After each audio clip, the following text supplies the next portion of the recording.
and gentlemen, and welcome to Tormore Reserve in Boronia for the 2008 Eastern Football League Division 4 Senior Grand Final, today to be played between Heathmont and Chirnside Park. Heathmont finished the season in top spot with 16 wins and 2 defeats. Chirnside Park finished the year in second spot with 14 wins and 4 defeats. During the home and away season, these two teams met twice with 1 win apiece. In round 9, it was Heathmont by 89 points. In round 18, it was Chirnside who turned the tables by 25 points. Heathmont progressed through to today's grand final with a 21-point win over the Glen Waverley Hawks last weekend in the preliminary final after being defeated by Chirnside Park in the second semi-final. Chirnside Park progressed through to the grand final today with a second semi-final win over Heathmont by 4 points. Best of luck to both teams competing in today's senior grand final. Our officiating umpires today in the field, Ben Lingard and Brad Buick. The boundary umpires are Jason Espinero and Lachlan Hare. The goal umpire is Ken Broomhead and Martin Prizes, and the emergency field umpire is Brad Garrity. Ladies and gentlemen, would you please be upstanding for the Australian National Anthem?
Well, just about set for a start in the Division 4 Grand Final for season 2008 with Heathmont taking on Chirnside Park here at Tormore Reserve. It should be a fantastic contest this afternoon. The two best sides in Division 4 this year, finishing first and second on the ladder. And it all comes down to the next 2.5 hours here at Tormore Reserve. And I am Brad Henderson, and joining me in commentary this afternoon, it is a very good afternoon to Sean Keller. Thank you very much, Brad. Fantastic afternoon for football, as you can see here at Tormore Reserve in Boronia. Sun shining, just a light cloud cover. It's not too hot out there. It's perfect conditions for a grand final. And what a game we are going to see. Heathmont with the dominant side throughout the home and away season. The last 2 times they've faced Chirnside Park, they've come off second best, and they will go in very, very confident today, will the Chirnside Park Panthers. They sure will, and looking forward to hearing your tip in a minute, Sean, but also joining us today, providing some very special comments, the coach of the Forest Hill Football Club. Good afternoon to John Brown. Good afternoon, how are you going? Yeah, good, John. Who do you see as, who deserves to start as favourites in this battle this afternoon? Look, I think after going through a season only losing 2 games, Heathmont certainly have to come into this afternoon's game as favourites. And that's your prediction, your tip? Yeah, look, I think Heathmont may get up by about 6 or 7 goals.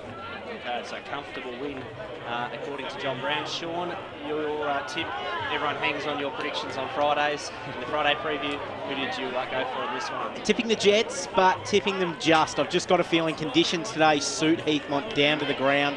It's the kind of day that suits their running machine. Chirnside Park, a little bit bigger bodies. I just think Heathmont will get over the line. But let's kick it off, Hendo. Umpire has hold the ball high, and we are underway. Yeah, we are underway in the first quarter.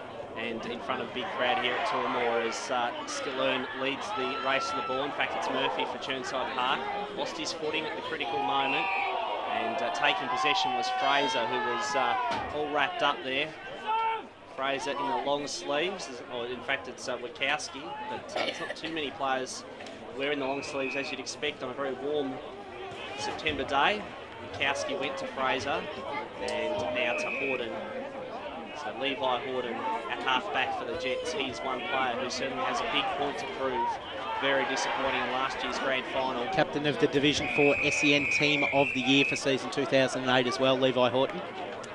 Great honour and terrific player, Levi Horton. 9 players taking to the field that day that were named in that side. Back into play with the boundary throwing, close to the boundary, taking possession was London. Got it to Waters, who was under a lot of pressure. Ball was forced out, and we will have a boundary throw in wing position. A little bit under the weather today, Sean, so I'll certainly need your help. No, mate, I'm fired up. I've just watched a pretty good reserves grand final, mate, so I'll give you all the chop outs you need. At ground level, Horton gathers for Heathmont, hands it back to Jono Knudsen, kicks inside forward 50. Baker couldn't take the mark. Good work at ground level by Chirnside Park. Oh, a dangerous looking kick though, snapping the first, I was going to say the first goal. David Sindri took it point blank range, John Brown, and absolutely made a meal of it. Heathmont are on the board, they're one behind 1 point. Chirnside Park yet to score. Yeah, absolutely. It's quite interesting to see Levi Horton and Johnny Knudsen get their hands on the football quite early in this game. You know these players better than most, mate. Take a look over the matchups and see if there's any that you reckon are going to be victories for either side. As we have a look down the ground, we've got Witowski standing at centre half back coming into the side today for Heathmont. Yeah, look, he's a terrific backman too, and I think he's a very, very handy inclusion for Heathmont today. We'll certainly give him a lot of run off the half-back line as well, and just links up well with their on-ballers who actually filter through and actually push back defensively. So no score, sorry, just the one behind, I should say, for Heathmont thus far, as the umpire throws it up, and it's inside their forward 50. Ball on the deck. McNeil chases his opponent. Here come Heathmont again. Kick to the top of the square. It will bounce through for a goal. And that was a terrific goal from their captain, Levi Horton. Wonderful goal, and gets the Jets off to the best possible start. They lead by 7 points early in the first quarter. Yeah, look, it's quite interesting. As I just mentioned before, Levi Horton's probably had, maybe 4 or 5 possessions already, and Chirnside haven't shown him a lot of respect. And for a guy that's been named captain of the 4th Division Team of the Year, I think Chirnside need to close him down quite quickly. Yeah, going to be one of the keys to this game. I think just the whole general running play of the Heathmont Footy Club. Ball thrown up once again. Chirnside Park get the tap down through Ricky Young. Ball at ground level now. Neither team can really take advantage of it. Chirnside Park trying to get the run going, but Wachowski cuts off at centre half back. Good pick up by Sindri. Sends the ball inside forward 50. Target down there was Automat. Couldn't mark. Taking it at the ground level. Good work by the Chirnside Park back line. Grant gets back. Just sells himself into a little bit of trouble, but finds the boundary line. And the ball goes over for a boundary throw in. Aaron Pettinella starting in the goal square for Chirnside Park. He's got Chris Walters as his man, which is probably the expected move, Brownie. Yeah, look, Chris Walters is a fantastic defender. Aaron Petinella's certainly got a bit of grunt, so it'll be an interesting matchup. That it will as the ball comes out for Chirnside Park. Moving it up towards centre wing. Nice attack of the footy. Wheeling around on the right foot and kicking towards half forward. The target down there was DeMonk, but he made a mess of it. Good work by Heathmont. Oh, handball is just sloppy though. Chance for the Panthers. Now they can run in. Go inside forward 50. Could get tackled. No, ball spills free. Good work Heathmont. Darren Paul gathers the footy. Again, just got pinged without it. Got pinged for holding the ball, Brad. A little bit stiff there.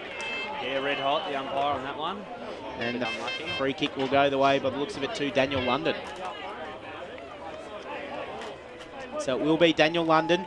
Chance to put Chirnside Park's first goal on the board. You can see a little bit of nerves going around from both sides, as you'd expect in the first quarter of a grand final.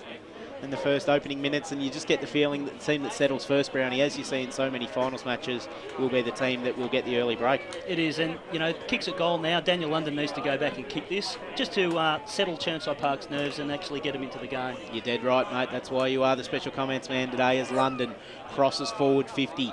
Puts it on the right boot. He hasn't kicked it though. It's hit at the left-hand goal post. 4-1 behind. Chirnside Park's first score of the day. They are 1 behind 1 point. Heathmont are 1-1-7, 5 minutes into the opening quarter. Exciting opening. I think at about this stage last year when we were here, Sean, there was 4 goals to nil. About 5 minutes about 6 goals to nil. The Wilders Pioneers had blown Heathmont off the park. Fraser kicks into the man on the mark. That was Monk. Fraser had the presence of mind to dish it off to Walters. Walters was put under great pressure by Monk. Quick kick to the top of the square for Chirnside Park. Knudsen went back with courage. Had a teammate in support. Fraser takes possession now, but is well wrapped up. And another great tackle by Peter Monk. We saw three just terrific, tenacious. The Chirnside Park boys are going in hard. They are. You can see their pressure's really stepped up a notch. Boundary throw in, Byerly contesting there in the ruck for Heathmont. And a lot of players camped around the ball, nobody able to get a clean possession. Is that one of the keys to beating Heathmont today, you reckon, Brownie? Putting that pressure on them. We know they're such a good running side and they play well forward of the ball, but do you reckon they're susceptible to a little bit of pressure? Absolutely. I think that the key with Heathmont is you've got to put pressure on the ball carrier and make them turn that ball over. Chance here for Cousins. Dishes off the handball, got it to Monk. He can kick some amazing goals on occasions. And he almost did on this occasion, but he's slammed it into the woodwork. And that's 2 posters in the space of 2 minutes for Chirnside Park. Tell you what, the excitement levels would have risen if that one had gone through. That was a sensational shot at goal by Monkey. I think the Chirnside Park crowd in front of us would have erupted. Yeah, I think you're dead right. So that's the skipper, Levi Horton, to bring the ball back into play for Heathmont.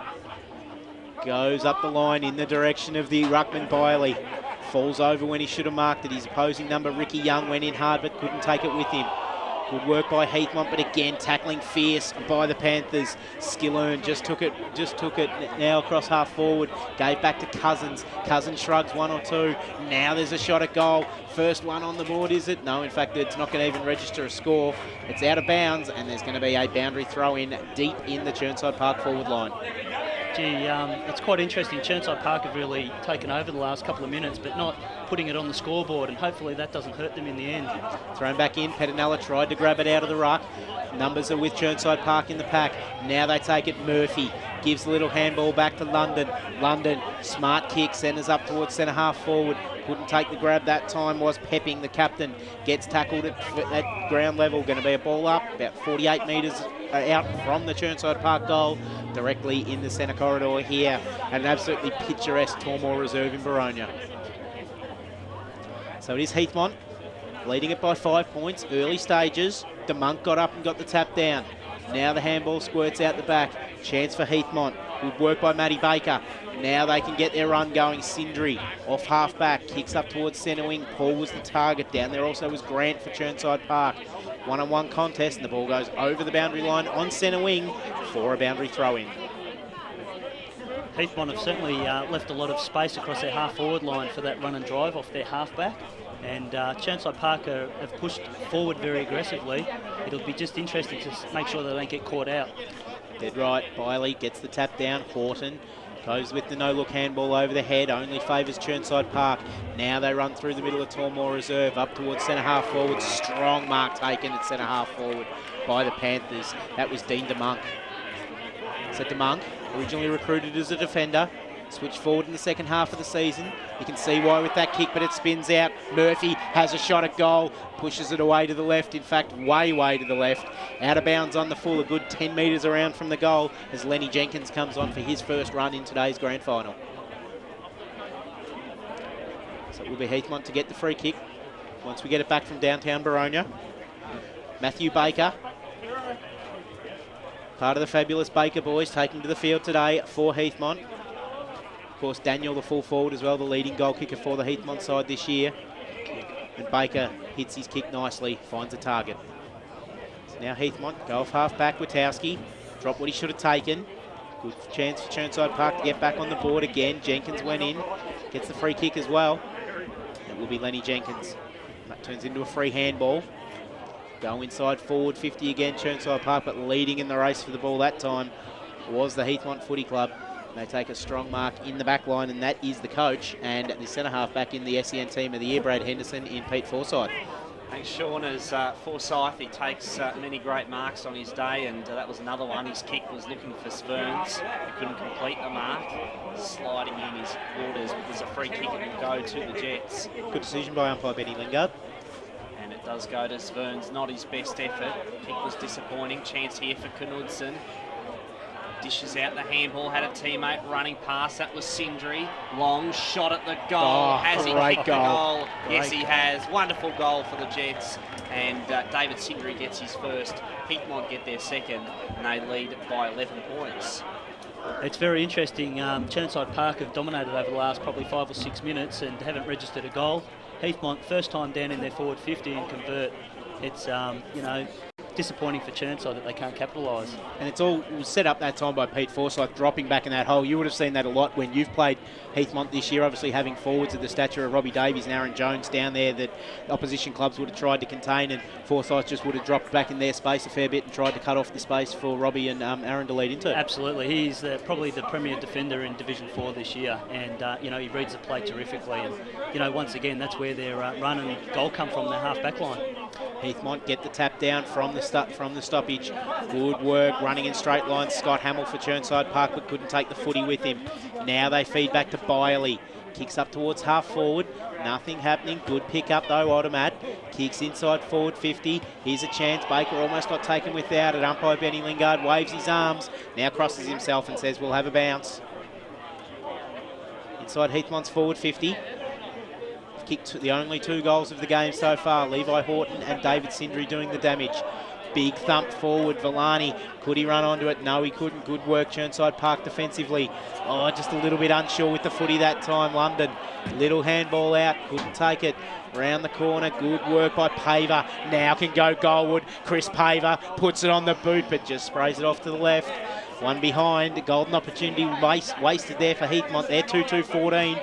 2 behinds, 2 points. Chirnside Park, 12 minutes, first quarter. Had a great season, Chris Paver, and he, much like David Sindri, does kick 1 or 2 goals in a game, which on the run usually is very, very dangerous if he gets anywhere near goals. As Scalone brings the ball back in for Chirnside Park, goes straight down the middle, looking for Iacona. The handball came out, Iacona was stripped of the ball. Could be a high tackle paid, the umpire decided against it. And we'll have a ball up on the 50-metre line for Heathmont. Darren Skillern awarded the best player in the second semi-final, Brad Henderson. He was by our media team, but not in the best players for Chirnside Park as they. That's always how it works. Sindri takes possession now. Very high kick by Sindri to full forward, looking for Baker, who hasn't kicked a goal in this final series so far, Daniel Baker. He gives the handball back to Horton. Horton shot at goal.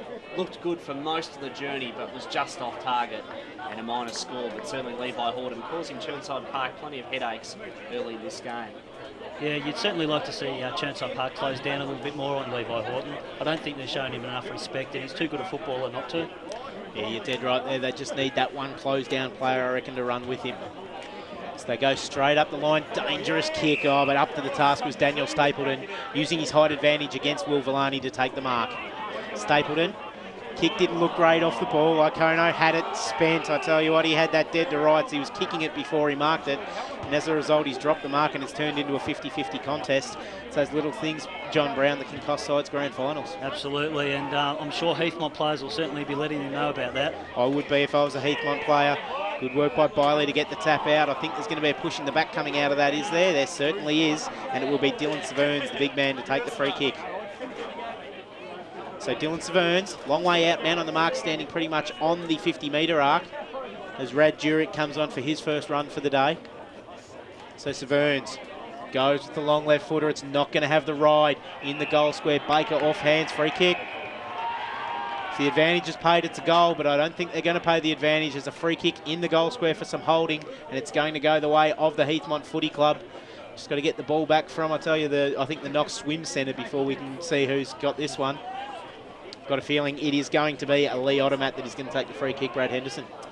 Sure will be, and not my tip for best on ground today, but a lot of people think that he will be the leading candidate for that award. So Automat on the left foot, kick didn't look pretty, but from that distance it doesn't have to, and he slotted through Heathmont's third for the day. They are 3-3-21. Chirnside Park are languishing, 2 behinds, 2 points. John Brown, Heathmont all over these first 15 minutes. They are. Chirnside Park really need to settle down here and get themselves into the game, otherwise it could be a blowout very early on. It's quite interesting. Chirnside Park have just swung Aaron Pettinella into the ruck, and I think they're probably good move 5 or 6 minutes behind of actually the need of doing that. So back in the middle, Pettinella, as you mentioned, John, into the ruck, and he did win that tap, but he gave away a free kick at the same time. Free kick goes to Brady Jury for Heathmont. Back into the team. He's been in and out of the side this year. Floating kick forward. Odom at the target. Did well on hands and knees. Shuffled out a handball. Ball's still alive, but Pepping cops a heavy bump. Still got his handball away. Wishart now for Heathmont. Back pedals with the handball. Got it back to Wikowski. Ball travels along the deck. The Chirnside Park defence under siege. Really being worked overtime here. Can they force a ball up? Yes, they do. There's some nervous and anxious moments there for the Panthers defence. Reasonably tall forward structure that Heathmont have gone with. Apart from Kevy Clark, who's about 2'0", they brought Andrew Malcolm back into the side today as an extra tall option. Out of the ruck, Odomat took it, but his kick travelled nowhere. This is Pedinella. Tumbles the kick out of defence, and Pignataro leads the race to the ball, but will be throwing out of side of Tormore Reserve. I'd actually like to see Odomat actually push up to probably 45, 50 metres out. Probably play true centre half forward. Yeah, at the moment I think he's actually getting himself caught a little bit too deep. Pedinella against Jurek in the ruck. Pedinella wins this one down decisively. Waters put his head over it. Pedinella feeds it back to Waters. And there's the kick forward. It was by London in the end.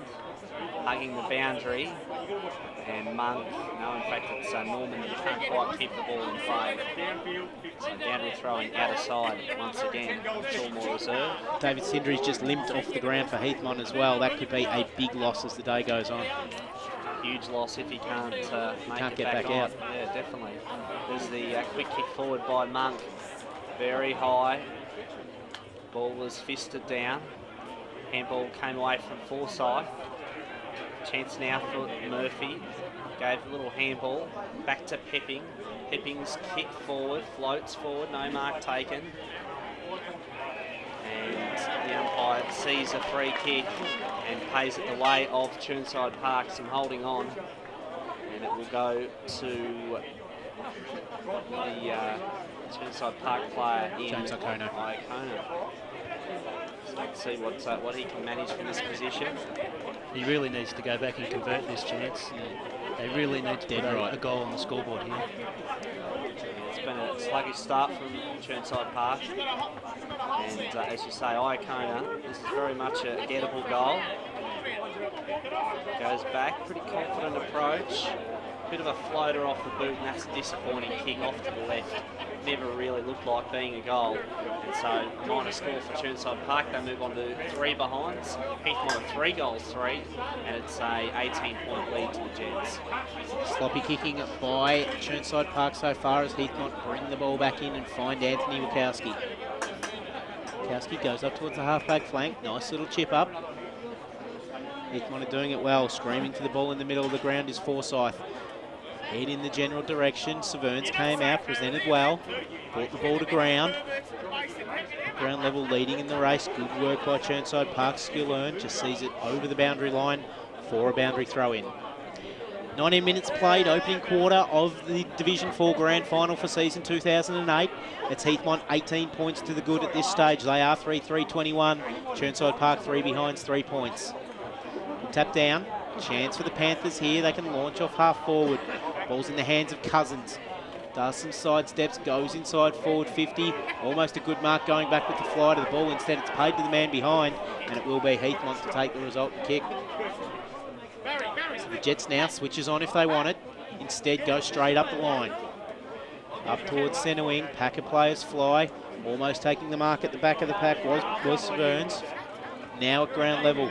Ball spills towards centre half forward. Here's a chance. Jono Knudsen. Nice little flick out to the side. Kevy Clark's got it. Can run in. Good smother that time by Steve Pepping. And the ball goes over the boundary line for a boundary throw in underneath the scoreboard. You're shaking your head a little bit there, Brownie. Yeah, I'm just concerned with the matchup with Lee Odomat and Scotty Hamill. Scotty Hamill just looks a little bit too small for Lee. And it's a matchup that they had in the last 2 games that they played, actually. And I think Hamill was pretty good in the semi-final. Yeah, he was. Look, and I think Lee's today actually shown a little bit of oomph in his game. He's got a little bit of strength about him. And he's actually set up a couple of goals that they have got without actually taking a mark or a handball, just from his body work. So Chirnside Park got a free kick out of it through Stapleton, who's gone further up the ground and found Cousins. Chirnside Park just trying to slow the game up a little bit. Nice mark. Further afield, Pepping. Plays on quickly. They go through the centre of the ground, up towards centre half forward. Quickest route home. Look for DeMonk. Wasn't there. Alistair Knudsen does well. Kicks up towards centre wing. Finds his teammate in Andy Malcolm. Back into the side today, Andy Malcolm. Kicks towards half forward. Baker presents. Can't take the mark. Ball falls to ground level. Chirnside equal to the task. Young, Stephen. Gives to Skillern. Kick wasn't flash. Made his teammate work for it. McNeil did well. Gave to Cousins. Cousins gives a forward handball. Now they can go with the second. Gower runs himself into trouble. Jurek could have taken him high. Chirnside Park one high. Instead he's been pinged. Free kick to Heathmont. Villani takes the advantage. Plays on. Goes inside forward 50. Saverns couldn't take the mark. Good work ground level. Knudsen just bounces off him like a pinball. Gets the footy out. Going to be another free kick. This time Knudsen's pinged. And it's going to be Knudsen's free kick, I think. Got taken without the footy. Tell you what, Chirnside Park fans not happy with that last decision as well. Knudsen feeds back to Horton. Horton's kick was average, and it's cut off by Chirnside Park. 35 metres from goal through Stapleton. Stapleton goes up towards half-back. Finds his man. Chirnside Park just need to settle it now. Go out towards centre wing. Man on the long lead that time was Norman. Couldn't control the footy. Sees it over the boundary line on centre wing for a boundary throw in. Umpiring decisions can play such a big part in this game, John Brown. And I tell you what, the Chirnside Park fans were filthy that Brad Jurek wasn't pinged for a high tackle then. They certainly wouldn't have liked that decision, and especially when the same thing happened on the Heathmont half forward and Heathmont won the free kick. Exactly right. Ball comes back in, Chirnside Park try and squirt it forward. Now they run onto it, good little handball. Here's a chance, running in. Murphy can have a flying shot at goal. Looks pretty good. Is it? No, it's off to the right. Through for one behind. Can't buy a goal at the moment. The Panthers, they're 4 behinds, 4 points. Heathmont a 3-3-21. 22 and a half minutes gone in the opening quarter. And they so desperately need a goal, Chirnside Park. They have had their opportunities. So been unable to convert as the ball comes back in from Walters, carries over the head of Wachowski. He taps it out in front of himself, opposed to DeMonk. This is Fraser, beat the tackle of Cousins, and then Fraser measures the kick to centre half forward. Odermatt on the long lead, couldn't complete the mark. Skillern did well. His kick though was pretty ineffectual. Finished up in the hands of the ever dangerous Levi Horton, and Horton's kick aided by a good lead there by Sverns. So Dylan Sverns has been pretty impressive early. He's a very young player, of course, just one of the youngest players in the Heathmont team, just 18 years of age. But he has shown some very good signs early in this game. That was the work by Michael Fraser across half back then. Perfect kick. It was just a little bit too hot for Odermatt, but the kick to position was fantastic. Thumping kick by Sverns to full forward. Huge pack camped under it. Panthers try to work it out of defence. Here's Horton again, taps it on. There's a bit of a dust up in the forward pocket. And the kick there out of bounds on the fall. Trying to be too fancy in the back line, Chirnside Park. So the Jets will take the resulting free kick. 24 minutes gone, first quarter. Trying to be champagne when they really need beer. And spot on, Sean. This is Horton on the boundary, just about kick it back in to kick it from here. The sort of start that he's made to this game, he's been super impressive in the first quarter. And the kick looks okay. Has he snuck it home just off target? Minor score. But I have to say, Sean and John, I'm pretty pleased to see Horton playing this way, because if ever there was one guy in the Heathmont team who had to atone for their grand final performance last year, it was him. He had no influence on that game whatsoever, but he's been just about the best on ground in this first quarter so far. Yeah, look, he's racking up the possessions and actually leading from the front out there at the moment. And I'm sure last year still burns inside, and it's probably a driving force for him today. So Gower prepares to bring the ball back in for Chirnside. Just a little chip kick about 40 metres. Finds a target though in Skillern. So Skillern rounds the corner. Right foot kick. Not really all that effective. The can run onto the footy. They do so through Cousins. Now Cousins can deliver up towards half forward. No one really home. Oh, great work again. Fraser for the Jets. Just ran himself into trouble at the last minute though. Got teammates in support. Give a little underground handball out. Now the chance it comes off hands to Jamie Villani. Villani goes up towards true centre half forward. Odomat's there. Gives a little handball. Paver can take a bounce. Can run into an open goal. Just chips it up. Sits it up. Not the best kick at all. It's gone out of bounds on the full. Heathmont, they could be 6 goals ahead if they had nailed some of the chances that they should have. Ball comes back into play. Gower takes the mark for Chirnside Park. They're just trying to slow things down a bit, Chirnside Park. They're worried about Heathmont's pace. Quite right to do so as well. It's this kick that they've come undone with, this kick up towards centre wing, and that one wasn't flash. In fact, it was a wobbler. Good work off hands. Now they go into the centre of the ground. Oh, once again, Heathmont there to repel. Michael Fraser, you have been sensational in the first quarter of this game so far. And takes another mark across half-back. That kick towards Forsyth wasn't good. You're dead right. The Monk got the hand in. Again, Fraser's there to cut it off. Little give over the top from Paul to Forsyth. Now Forsyth feeds Villani. Villani runs through the middle of the ground. Odomat presents and takes a nice mark. You're right, he has just got that little bit of a spring on Hamill at the start of the game, Brownie. He has, and you know, he's actually presenting. He's playing in front and really giving him a target to kick to at the moment. Playing true centre half forward at the moment, Odomat launches one on the left foot, hasn't quite got the ride in the goal square. Baker couldn't mark, it comes off hands and goes out of bounds for a boundary throw in. Right next to the Heathmont goal, leading this game by 18 points, 27 minutes gone in the opening quarter. It's been all Heathmont so far. Ball thrown back in, good tap down that time, McNeil for Chirnside Park. At ground level, Panthers need to do something. They're besieged at the moment and they're going to get a free kick, so that is really going to help the scenario. They'd love a goal before quarter time. Avoid the indignity of having 2 years in a row where we have one team goalless in the first quarter of a grand final. Chirnside Park tried to stuff that up, Brad Henderson, as they almost bring it away off centre wing. Now Paul launches deep inside the forward line for Heathmont at the back of the pack. Oh, good defensive work at ground level. Horton springs one around the corner, kicks his second goal for the day. Where did you come from, Levi Horton? You've kicked your second goal. You are on fire at the moment, and so are Heathmont. They're 4-4-28. Chirnside Park are 4 behinds, 4 points. Jets 24 points in the clear, John Brown. Yeah, look, I think De Graaf actually needs to make a move and quick smart on Levi Horton. I'd be certainly having a player run with Levi at the moment and just close him out. He's their playmaker and he's kicked 2 goals in doing so as well. Yeah, plenty of headaches for Jason De Graaf. I'm sure he'll also have plenty of words to say to his side at quarter time. Tipping they'll be loud and they'll be full of profanity. They will be. This is Fraser out of the middle. Back pedals with a handball to Clark. Clark, he also conceded some ground, went back to Forsyth. Forsyth took on DeMonk, the tackle. That's not a good idea. And holding the ball. Chirnside Park, nothing of the umpires, but look, they've all been there, I reckon. I agree, and Chirnside Park, you know, are paying for playing behind at the moment. Poor kick by Forsyth. And strong tackle there on Pepping by Malcolm. This is Grant. Floats it forward. DeMonk on a long lead. Takes possession now. Gets the handball back to Monk. Monk's kick. Looking for a teammate. Finds Cousins. And well judged by Matt Cousins. That wasn't quite so well judged, though, to choose to play on.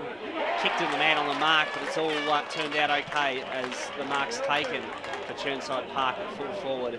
And that was clever play in the end by Matt Cousins, getting it onto Gibson. And surely the Panthers will have their first goal. Once again, they tried to stuff it up. What was going through Matty Cousins' brain there when he played on with an opponent right on his hammer? It just seems to be the way they're playing at the moment. Gibson walks in. Yep. And set the goal umpire a task, but it is a good kick. And he's kicked Chirnside Park's first. And it brings the deficit back to 3 goals. You just hope that that might actually settle Chirnside Park. Even though it's late in the quarter, you just hope that something like that sparks them. Gives them something to take into the quarter-time break anyway, which isn't too far away at all, and something for Jason De Graaf to really build on for the second quarter. It's quite good build-up again too, with both Dean DeMonk and Peter Monk involved. They've probably been two of their better players in this first quarter. And in fact, there is the quarter-time siren, just as we were talking about it. And at quarter-time, it is Heathmont, 4 goals, 4-28. 18-point leaders over Chirnside Park, 1 goal, 4-10.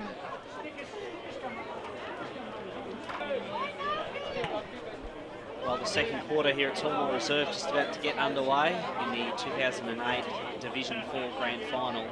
And a great first quarter by Heathmont. 4 goals, 4-28 to Chirnside Park's 1 goal, 4-10 in that first term. Levi Horton was the star of the show without a doubt. He kicked 2 goals and 1 each to David Sindri and Lee Odermatt, while Sean Gibson kicked the Panthers' only goal of that first term. It was at the 29-minute mark in the quarter, so very late in the quarter. And apart from that, it was a disappointing first term for the Panthers. But they have beaten Heathmont twice this year, and they'll be hoping that they can start to play their best football. John, you said to us off air, you thought in that quarter time that the skill, the difference in skill level of the two sides really did stand out in that first term. Yeah, look, Heathmont at the moment are actually really hitting their targets, especially with their run off the half back line. And Chirnside Park, if they're going to get back into this game, they need to start spotting up and hitting their targets. So the ball kicked to centre half forward for the Panthers. This is London, races in, fires at the goals. The kick travels most of the way. It looked good, but it slams again into the third poster. And that was a great burst then, a bit of a line break almost from Daniel London, but couldn't quite finish off. I like the fact they've thrown Aaron Pettinella into the ruck right from the start here too. Yeah, positive move by Jason de Graaf as Heathmont bring the ball back out 2-on-1, and that man, Levi Horton, takes the mark. Horton crossed into the centre of the ground. The kick, you're dead right, was a shocker. And it was Aaron Pettinella that time that took the mark and can drive Chirnside Park into attack. So Pettinella goes with the ride. Spot up, kind of kick. Dropping what he should have taken was Gibson. Chirnside Park, now they can gather. Paver kicks out towards centre wing. Foot races on. Ball bounces well for Chirnside Park. London takes it. Gets gathered in the tackle, but has enough to get his handball out. It's going to go over the boundary line for a boundary throw in right in front of our broadcast position here at an absolutely picturesque Tullamore Reserve in Boronia. Grand Final day, Division 4, Season 2008. Ball thrown back in. It'll be Byerly up against DeMonk. Byerly with the height advantage, knocks it down, straight down the throat of John O'Knudsen. Knudsen goes inside forward, oh, not inside forward, 50 inside the middle of the ground. Malcolm dropped what he should have taken, got tripped that time as well. It was the Chirnside Park player in Waters, and he will get the free kick. So Brad Waters kicks up towards half forward, got a man on his own, Peter Monk. This isn't a man you want to leave alone. As Monk, no, just a little chip kick, had too much on it for Pepping. Pignataro came out, couldn't take it with. Good work, Heathmont. Wachowski just gets up and under one. Probably not the best kick going around. Cousins couldn't mark at ground level. Paul does well. Gives a little handball over the top. Has to chase it up again because no one was home for the handball. Could have been in the back of Grand. Umpire says no. Now at ground level. Good pick up by Chirnside Park. Kick up towards the forward line and find Peter Monk. So Peter Monk, capable of turning the game on its head in the quarter if needs be. Kicks up towards the forward line, just overshoots Pettinella, who let himself underneath the footy, and taking the mark was the Heathmont back line. They switch towards the broadcast side of the ground. Bukowski took the mark, his kick was average, but it found Will Villani. Villani up towards centre wing. Again, kick not flash. McNeil came straight on the ground, got bundled over the boundary line though. Good work by Josh Byerly, and just a little groan in that one. A bit of a solid hit going on, Brownie. Yeah, fantastic run. Unfortunately, he spent the ball before he actually, cleanly had it. Ball thrown in again. Again, Byerly got the tap, but Murphy sharked it. Murphy keeps the ball back in. Great handball. Finds his teammate in Peter Monk. Monk close to the boundary line though. Couldn't weave his magic this time. The ball goes over the boundary line for a throw in about 40 metres around from the Chirnside Park goal. So it's Chirnside Park kicking to the left of screen in the second quarter. Thrown in. Good work to Monk. At ground level now, Horton tracks it well. Could have got a shepherd from Villani, instead had to do the work himself. Kicks up towards halfback. Will Villani it was, up against Young. Villani did well to keep the ball in play. But the kick comes out and it's marked by Grant for Chirnside Park. Chris Grant kicks in towards centre half forward. Exactly right. Dead poor kick because you know that's where the Heathmont boys are going to camp, and this time it was Paver who took the mark. Kick was perfect to spot. Had a teammate running on in Baker. Baker kicks up forward, looks for Odomat, does well at ground level. Kevin Clark's there as well to lend a hand. Picks up on the half volley, snaps in towards goal. That's something special from Kevy Clark. That's the first goal of the second quarter on the board. Kevin Clark, you little Anzac, puts his first through for the day. Heathmont a 5-4-34. Chirnside Park a 1-5-11. You love having that X-Factor player like a Kevy Clark in your side, wouldn't you, Brownie? Fantastic player. If he wants to pass me his number, I'd take it. I was going to say, I think there'd be 9 other clubs lining up as well. You know, that was really disappointing for Chris Grant from Chirnside Park. Just sitting, across their half-forward line. Spots up a target. Three, as you called it, 3 Heathmont players just camped across the half-back line, run it out and set the goal up. All from a poor inside 50 kick. So, great goal by Kevin Clark, and he has kicked his fair share of those this season. As out of the middle, Knudsen, high left foot kick to centre half forward. Odomat again, the target. Attacks Hamill, ball spills loose. Malcolm, his handball was intended there for Horton, but Chirnside Park will clear through Grant. Chris Grant's long kick up towards the wing. Favourable bounce there for DeMonk. Belts the ball forward, Pepping, the ball carries over Pepping's head. Iacona missed the tackle then on Wishart, and out of defence, Scott Wishart shows his usual dash, has a third bounce now, thinks about a fourth, runs his full measure. The kick was disappointing though, and turned it over to London. London going in short then to Brad Waters, and Waters on the wing, neat pass, honouring the long lead there by Pepping. So Chirnside Park build forward again, but another turnover from the Panthers. Another disappointing kick, that time by Pepping. And Fraser had that kick well scouted. Roamed back to take the mark. Fraser's kick to the wing. Malcolm takes possession now. Does nicely too. Did do well. Lovely kick into the path of Alistair Knudsen. He boots it forward to full forward. The mark taken. And great footy then from Heathmont. Terrific build-up. Started in their defensive 50 metres, and then a great kick then from Knudsen to Baker.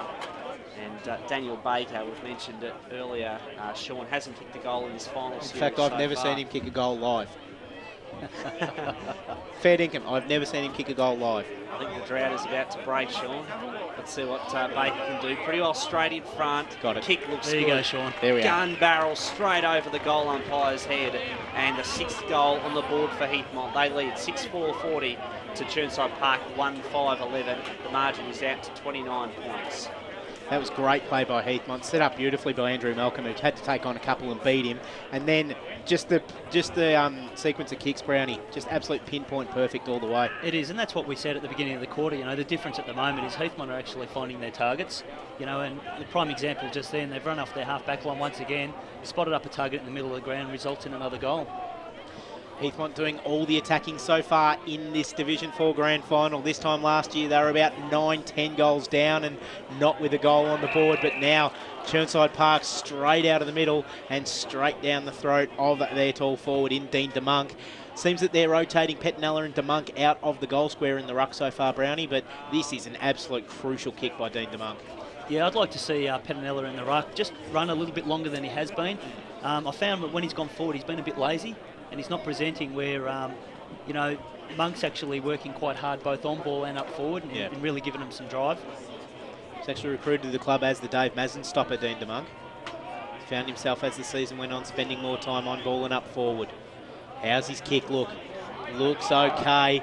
Looks very good indeed. That is the goal that Chirnside Park needed. That is straight through the middle. Chirnside Park moving on to 2-5-17. Heathmont are 6-4-40. Chirnside Park breathe a little bit of life back into this football game. I'd like to see DeMonk play a little bit more permanently down in the forward line and Pettinella in the ruck. That goal actually resulted from Pettinella's clearance from the middle. Well, his kicking sometimes can leave a lot to be desired, Dean DeMonk, but on that occasion, despite the unconventional approach, he made it look easy. I dare say the boys in the radio booth would have been giving him absolutely heaps then, Hendo. Yeah, Nick Johnston doesn't rate his kicking at all to any degree. Don't say Nick Johnston around Brownie. No, I'm looking behind me. Still got the knife in your back, mate. I have. There's the kick to half forward by Horton, looking for Malcolm. And the free kick will go to the Jets. So it is a 23-point lead. That was such a crucial goal for Chirnside Park, kicked by DeMunk. This is Andrew Malcolm back into the team this week, missed last week's preliminary final through injury. High kick by Malcolm. Odermatt on the long lead, stretches for it and takes the mark. And he didn't get any opposition in that mark. Hamill almost let him have it. It was like Hamill was expecting the ball to come over the back, but Odermatt just jumped at the right time and jumped when the ball was at its peak. He is, and Odermatt's really given him a target across the half-forward line. You know, it may not show in his stats, but his actual work rate's been terrific. Nice kick off the boot, and I'm pretty sure he has split the middle again. So Lee Odermatt gets his second, and at the 9.5-minute mark of the second quarter, Heathmont have their 7th goal on the board, 7-4-46, leading Chirnside Park 2-5-17. It is a 29-point lead for Heathmont. It is indeed a goal kickers at this stage of the match for Heathmont, 2 each to Horton and Odermatt, singles to Clark, Baker and Sindri. For Chirnside Park, just the 2 goals so far, Sean Gibson in the first quarter and Dean DeMunk in the second. Ball thrown up again, Petnella gets the tap down that time for Chirnside Park. That's what John Brown wanted to see. Now the ball's at a scrap in the middle of the ground. Neither team can really take advantage of it. There's going to be a stoppage, and umpire Brad Buick crosses himself and calls for the ball. Umpires in today's game, Ben Lingard and Brad Buick are the field umpires. Jason Espinheiro and Lachlan Hare are the boundary umps. Ken Broomhead and Martin Pruches in the goal, and Tim Carlos and Matthew Laxonen are your emergency umpires, Ball inside Chirnside Park's forward 50 now. Give the little handball out. Now Young tried to go one way, then the other. Just sees it over the boundary line, though, as he runs out of room. And there'll be another boundary throw in. That was really disappointing from Cousins. He got the centre clearance, ran free, and without any pressure on him, still couldn't find a target inside 50. Ball thrown in once again. High standard of footy being played today. Biley taps it down. Al Nuntud tried to go in without it. Now here's a chance. The pinball comes out to Chirnside Park. Trying to take it was Waters. Now again, just 5, 6, 7 around the footy, and they'll cause the stoppage. At this stage of the game, John Brown, every stoppage is a win for Heathmont. It's good to see David Sindri up and about and ready to come back on the ground. Yeah, I noticed Chirnside Park have also thrown into the middle Joe Pignataro as well. So they're obviously identifying the fact that they need to win some more ball, in the middle. And Joe Pignataro's got a good reputation. What they do is they've gone forward. Dean DeMonk's just given one of the biggest shove-outs of all time, taken the mark. And the umpire said, yes, son, you can have that, Brad Buick. You can have that mark. So it will be Dean DeMunk. He's already got one in this quarter. This one to give Chirnside Park a real fighting chance is to bring them back within 4 goals. We all know grand finals aren't over until they're over. The second semi-final, Heathmont led by 39 points inside the third quarter and got rolled by Chirnside Park. So Chirnside Park will know that no matter how far behind, they can run them down. So DeMunk underneath the scoreboard. His kicking style's average looking, Brad Henderson, as you alluded to, but it's straight through the middle once again. Dean DeMonk's second for the day, and Chirnside Park crawl back to within 23 points. They are 3 goals, 5-23. Heathmont are 7 goals, 40. 12 minutes gone, second quarter.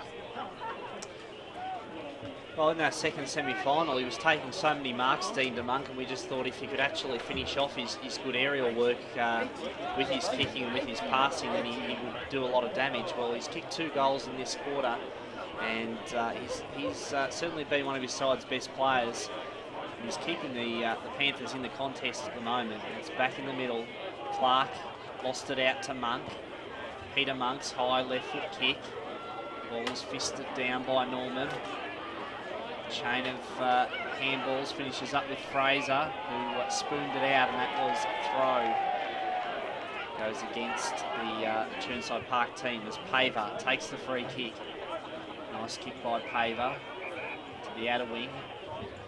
Got it on to Villani. Great that was kick. Will Villani. He found Fraser. Fraser has a bounce. Straightens up now for Heathmont. Wants to kick it to the true centre half forward position. Odermatt had to come from about 5 deep that time. Malcolm, Sverns throws it on the boot. Very high kick. Horton runs with the flight of it. Couldn't quite drag the mark in, but still had the wherewithal to give it off to little Kevy Clark. Clark's kick to the top of the square. This looks dangerous for Chirnside Park. Over Matt Paddy's kick smothered. It was a terrific effort in defence by the Panthers. Haver should take the mark now. Had to work back and couldn't quite complete it. Had a lot of it. Murphy went to ground. Was well harassed out of the situation that time. Kick forward by Wishart. Not his best effort. In fact, he's had a couple of disappointing kicks, Scott Wishart. He does show plenty of dash, but sometimes doesn't finish off. It was a great smother in the goal square. Saved an almost certain goal that time, and they're the kind of things you can base a comeback on in a grand final, just those little 1%ers and little team efforts. It is. It's the desperation you need. For all the world, it looked like Leo DeMatt was going to kick his third goal. But as you say, that desperate smother prevented the goal. And now we have a ball up. With 7 goals 4 to 3 goals 5. Heathmont leading by 23 points. Ball's knocked down. Thumping kick to half forward. Monk leads the race to the ball. Gibson gave it to Monk. Monk got around Walters now. Monk's floating kick to full forward. Forsyth was in the box seat and does well. Forsyth beats the Monk. Gives it to Walters. Handball on into the path of Wishart. Well played, Scott Wishart. Haver was waiting for the ball to come to him. And Lux of Fortune, in the end, it did fall in his hands. Haver took the tackler on, had it for a long time, and was caught red-handed. Free kick to the Panthers. This is within Murphy's kicking range. Murphy gives it all he's got. Floats it to full forward. Forsyth worked his way back.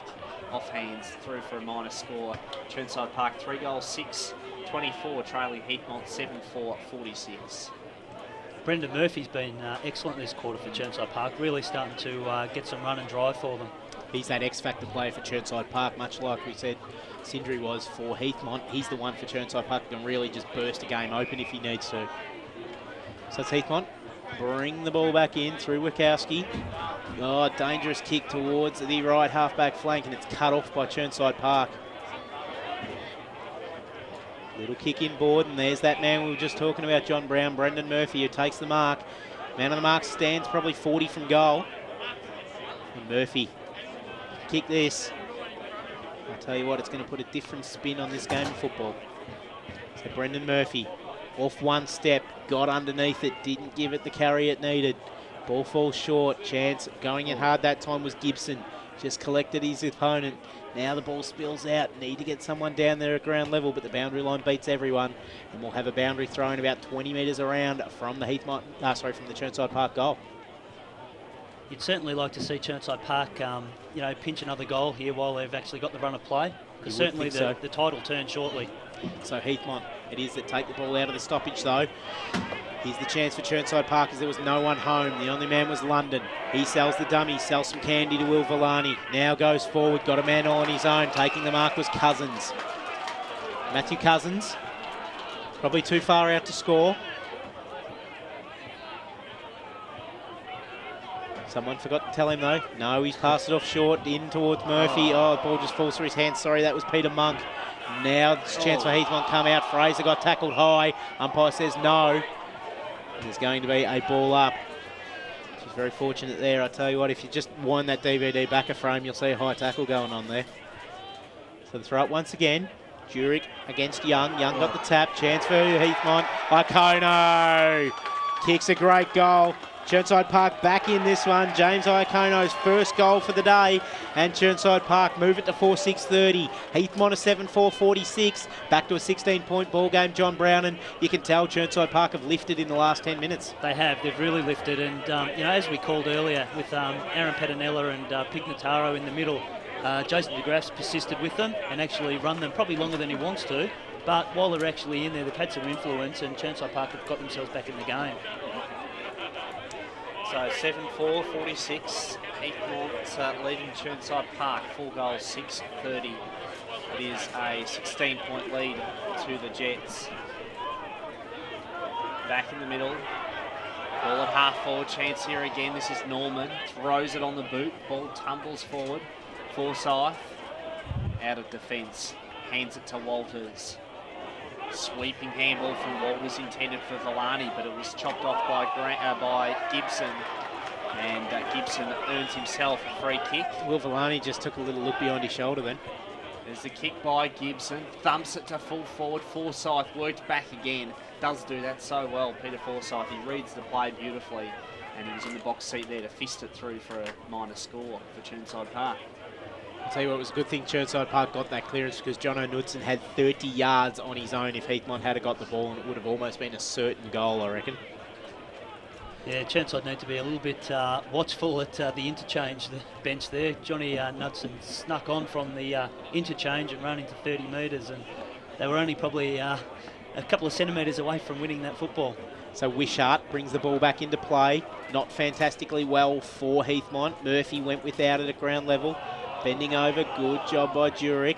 Gives to Fraser. Fraser a little handball back. Now this is where they're good, Heathmont.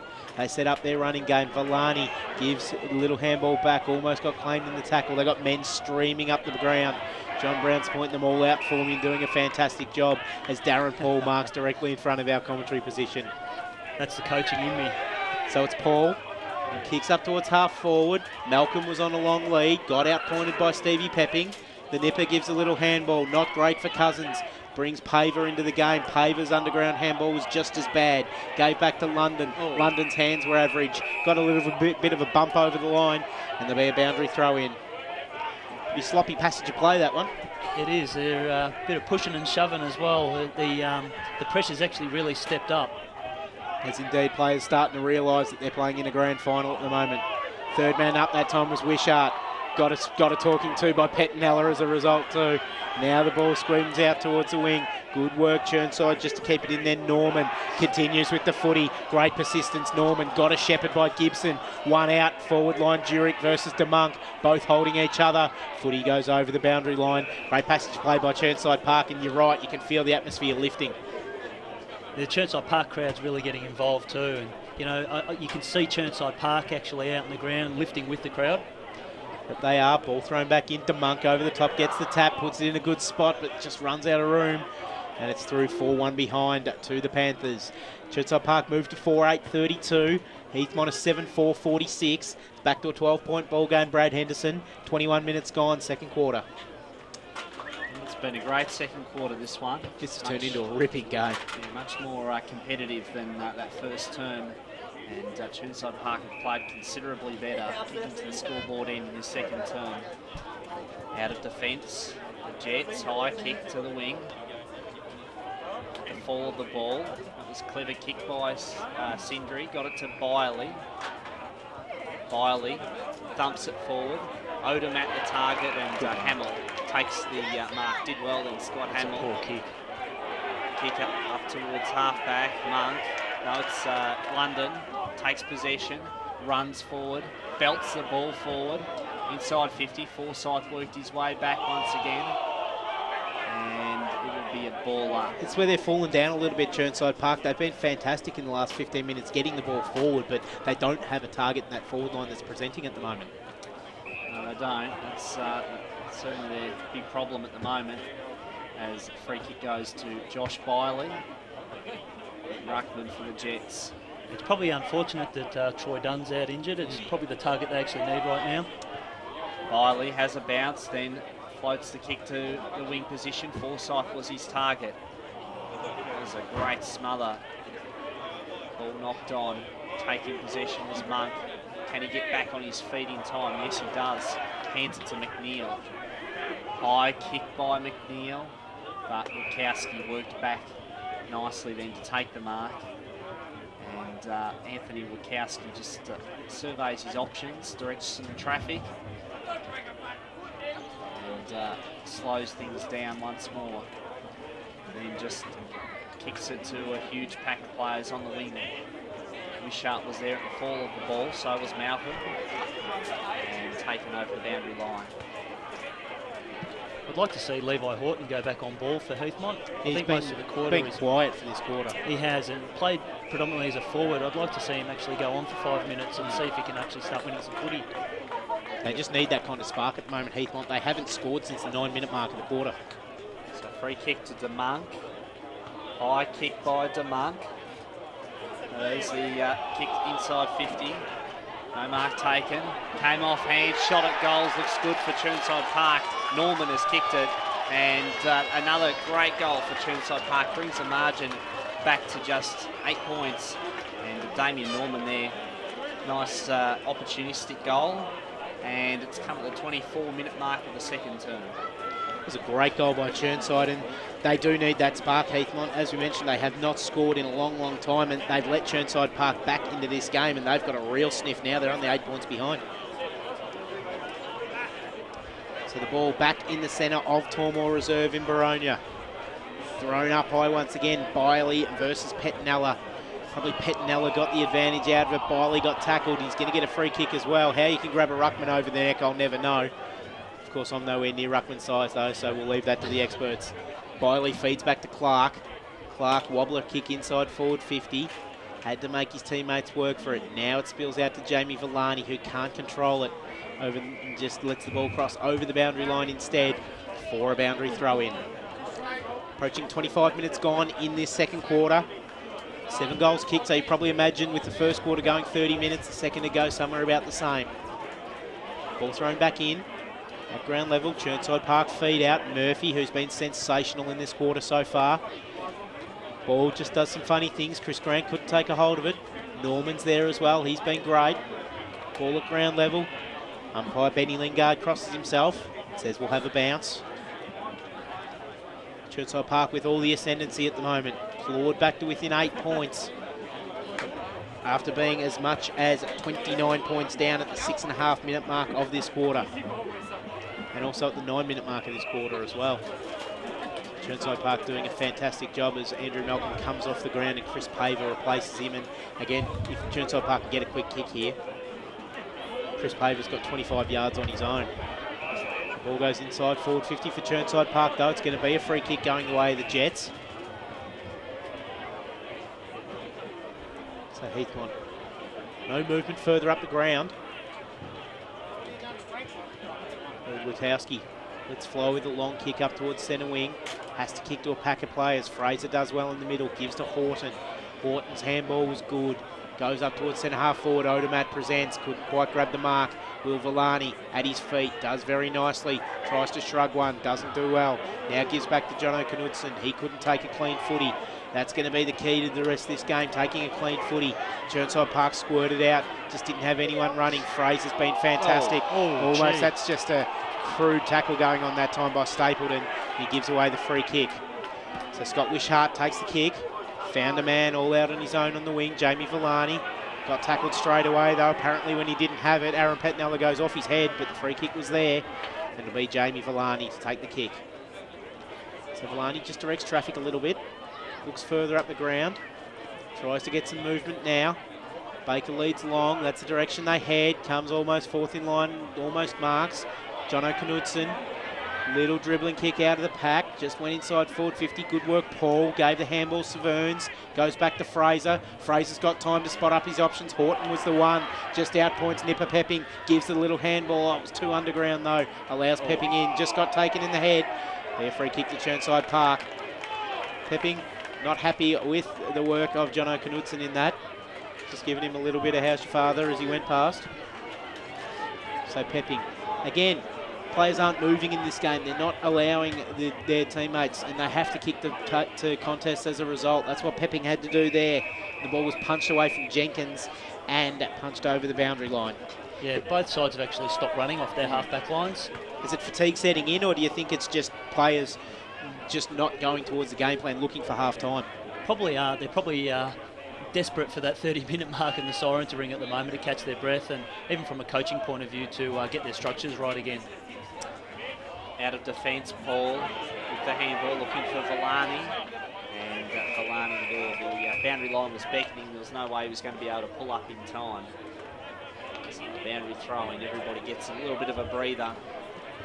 And they do need it at this stage. Very warm conditions, of course. Without a doubt, one of the warmest days the players have competed on this year, as Horton gets his handball away. Paul takes possession, measures the kick, but he's turned it over. Stapleton there, just chopped off the attempted mark there by Odermatt. And Stapleton goes short to Cousins, but the siren sounds to complete the second quarter. 28.5 minutes second term lasted for, and it was a much better quarter from Chirnside Park. At half-time, Heathmont 7-4-46. Chirnside Park 5 goals, 8-38. Just moments away from a start in the third quarter and the second half of this Division 4 Eastern Football League Grand Final for season 2008. It was a great first half, particularly that second term, very entertaining, and a good comeback from Chirnside Park. At half-time, Heathmont 7 goals, 4-46, leading Chirnside Park 5 goals, 8-38. It is an 8-point lead to Heathmont, and in that first half, Levi Horton and Lee Odermatt were their multiple goal kickers with 2 goals each. Dean DeMunn kicked 2 for Chirnside Park, which had a lot to do with their comeback in that second term as Heathmont go forward first to start this third quarter. Out of defence, Panthers come away. Kick up towards half-back. Paul had a fair bit of it, kept his feet well, boots it forward. Nobody really back there for Chirnside Park, and the ball carries over the head of Gower, who now appears to have the job on Lee Odermatt for the second half. It's been a great game of football so far in this first half. The second quarter in particular, Chirnside Park bringing themselves right back into the game. And John Brown, this is the kind of footy we expect from the grand final. It is. You know, the pressure, the intensity, it's all lifted in that second quarter, and hopefully we get a good game in the second half. Chirnside Park bring the ball back in. The kick was average to say best. John O'Knudsen leads in the race. Just tries to tap it to himself. Oh, great work by Chirnside. Almost a bit of stand and deliver stuff as they deliver to Brendan Murphy, who takes a nice mark. Murphy quickly gives the handball to Cousins. Kicks forward. Kick was shocking. Biley just couldn't bend over the big man. Darren Paul does, though. Now kicks are high up and under. It's all Panthers standing his ground and taking a nice mark that time was the Chirnside Park defender. Kick up towards centre wing. Pettinell is the target. Got 2 dropping back on him. Biley was one of them who ended up claiming the mark in the front position. So Josh Biley on centre wing in front of our broadcast position. Gets underneath the kick. Kicks towards true centre half forward. Odermatt comes out. Couldn't quite take the mark. Good work by Chirnside Park just to relieve pressure. Great kick. Finds Norman. Norman takes the mark, releases Pepping. Pepping's 55 from goal, sits it up, needs a mark in the goal square, almost gets it. Gibson just couldn't quite bring it down. Now Heathmont give away a free kick, is it? No, it's Chirnside giving away the free kick. It'll be a Heathmont ball deep in the last line of defence. And the man with the ball in his hands at the moment is Matthew Baker, but I think he's going to give that off. He's got a teammate under a bit of distress at the moment. Nervous kind of start to the quarter. Both teams just not really hitting targets straight away, Brownie. Yeah, they probably both realise this is the big quarter for both of them, really, in the grand final, the third quarter, as they call it, the premiership quarter. And, you know, you can see those nerves. I think the side that really settles here may go on and win the game today. Blood rule and also a 25-metre penalty coming into play. So it's a fair 25-metre penalty as well. The play went down in the goal square and the umpires put him on the 50-metre line. Wouldn't mind buying a lump of real estate off Benny Lingard if he ever goes into that area. It's Pete Forsyth that's come from the ground under the blood rule. Replaced by Chris Walters. Interesting pick to start on the bench, Walters.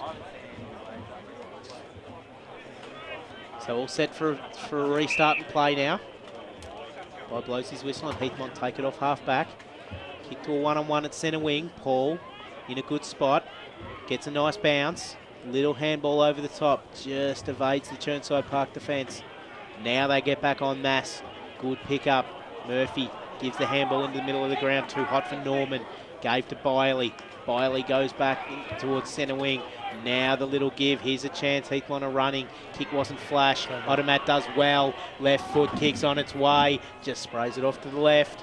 Through for one behind. Heathmont 7 goals, 6-48. Chirnside Park 5, 8-38. 10-point lead to Chirnside Park. 3.5 minutes gone, third quarter. Division 4 Grand Final for season 2008. So very early stages of this third term, just 4 minutes gone as Gower brings the ball back in. His kicking in has been dangerous to say the least, and that one again showed a lot of the opposition. Very fortunate. Free kick goes to Cousins for some holding on, and as you said, pretty lucky because it was a 2-on-1 situation. I think I'd be assigning the task of kicking out to somebody other than Mark Gower. You might be right there. London from half back, floats it forward, and the mark safely held there by Norman. He came into the game in the second quarter. He was one of the sparks that got Chirnside Park going, Damien Norman. Not his best effort with the kick, got Give it to him out a Mark. wrap. It's always what happens. Coughed it up with Sharp, who shows his usual dash. Dishes it off now to Villani, back to Wishart.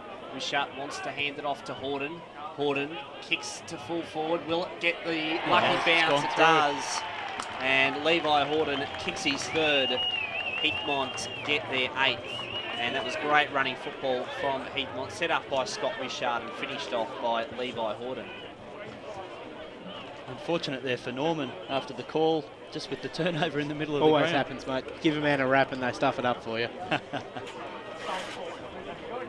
So Heathmont draw first blood in the third quarter through their captain Levi Horton, who puts through his 3rd goal for the day, and good for Horton to get that first goal on the board, given that he was a little bit quiet in that second quarter, and that will do his confidence wonders, John Brown. Yeah, it's great to see Horton and also Knudsen starting in the middle. They really missed that spark in the second quarter, so they've started off well this third quarter, and I believe they'll go on from here. Here they come again. Paver goes forward. Odomat couldn't take the mark. Good work with Chirnside Park just to keep him away from the ball. They knock it over the boundary line for a boundary throw in. So the ball's about probably 45 metres around from the Heathmont goal. Boundary umpire puts it back into play now. Odomat up against Murphy in the ruck. Taken off hands, Knudsen. Malcolm around the corner. Great mark in the goal square. Baker kicks and kicks truly.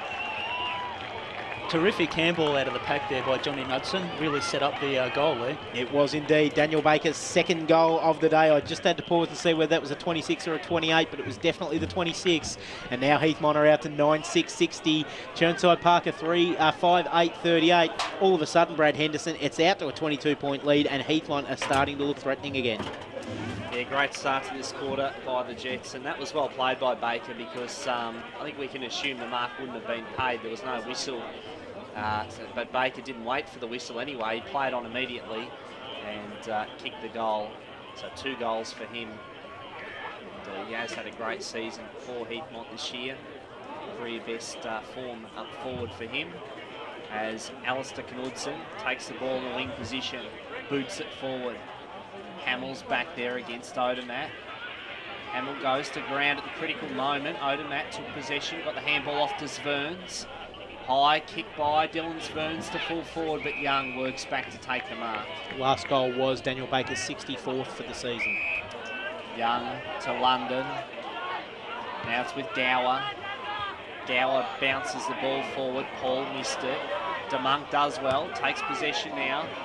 Boots it forward to a 2-on-1 contest. Bukowski did well coming in from the side to spoil Pettinella. Norman slips over. Just quickly got back to his feet though. Did well Damien Norman, but this time the mark safely held by Fraser, who's had an outstanding day today, particularly in that first half. How's the kick? Terrific mark to as well, and a good kick to Alistair Knudsen, who should have taken the mark but had it spent before he marked it.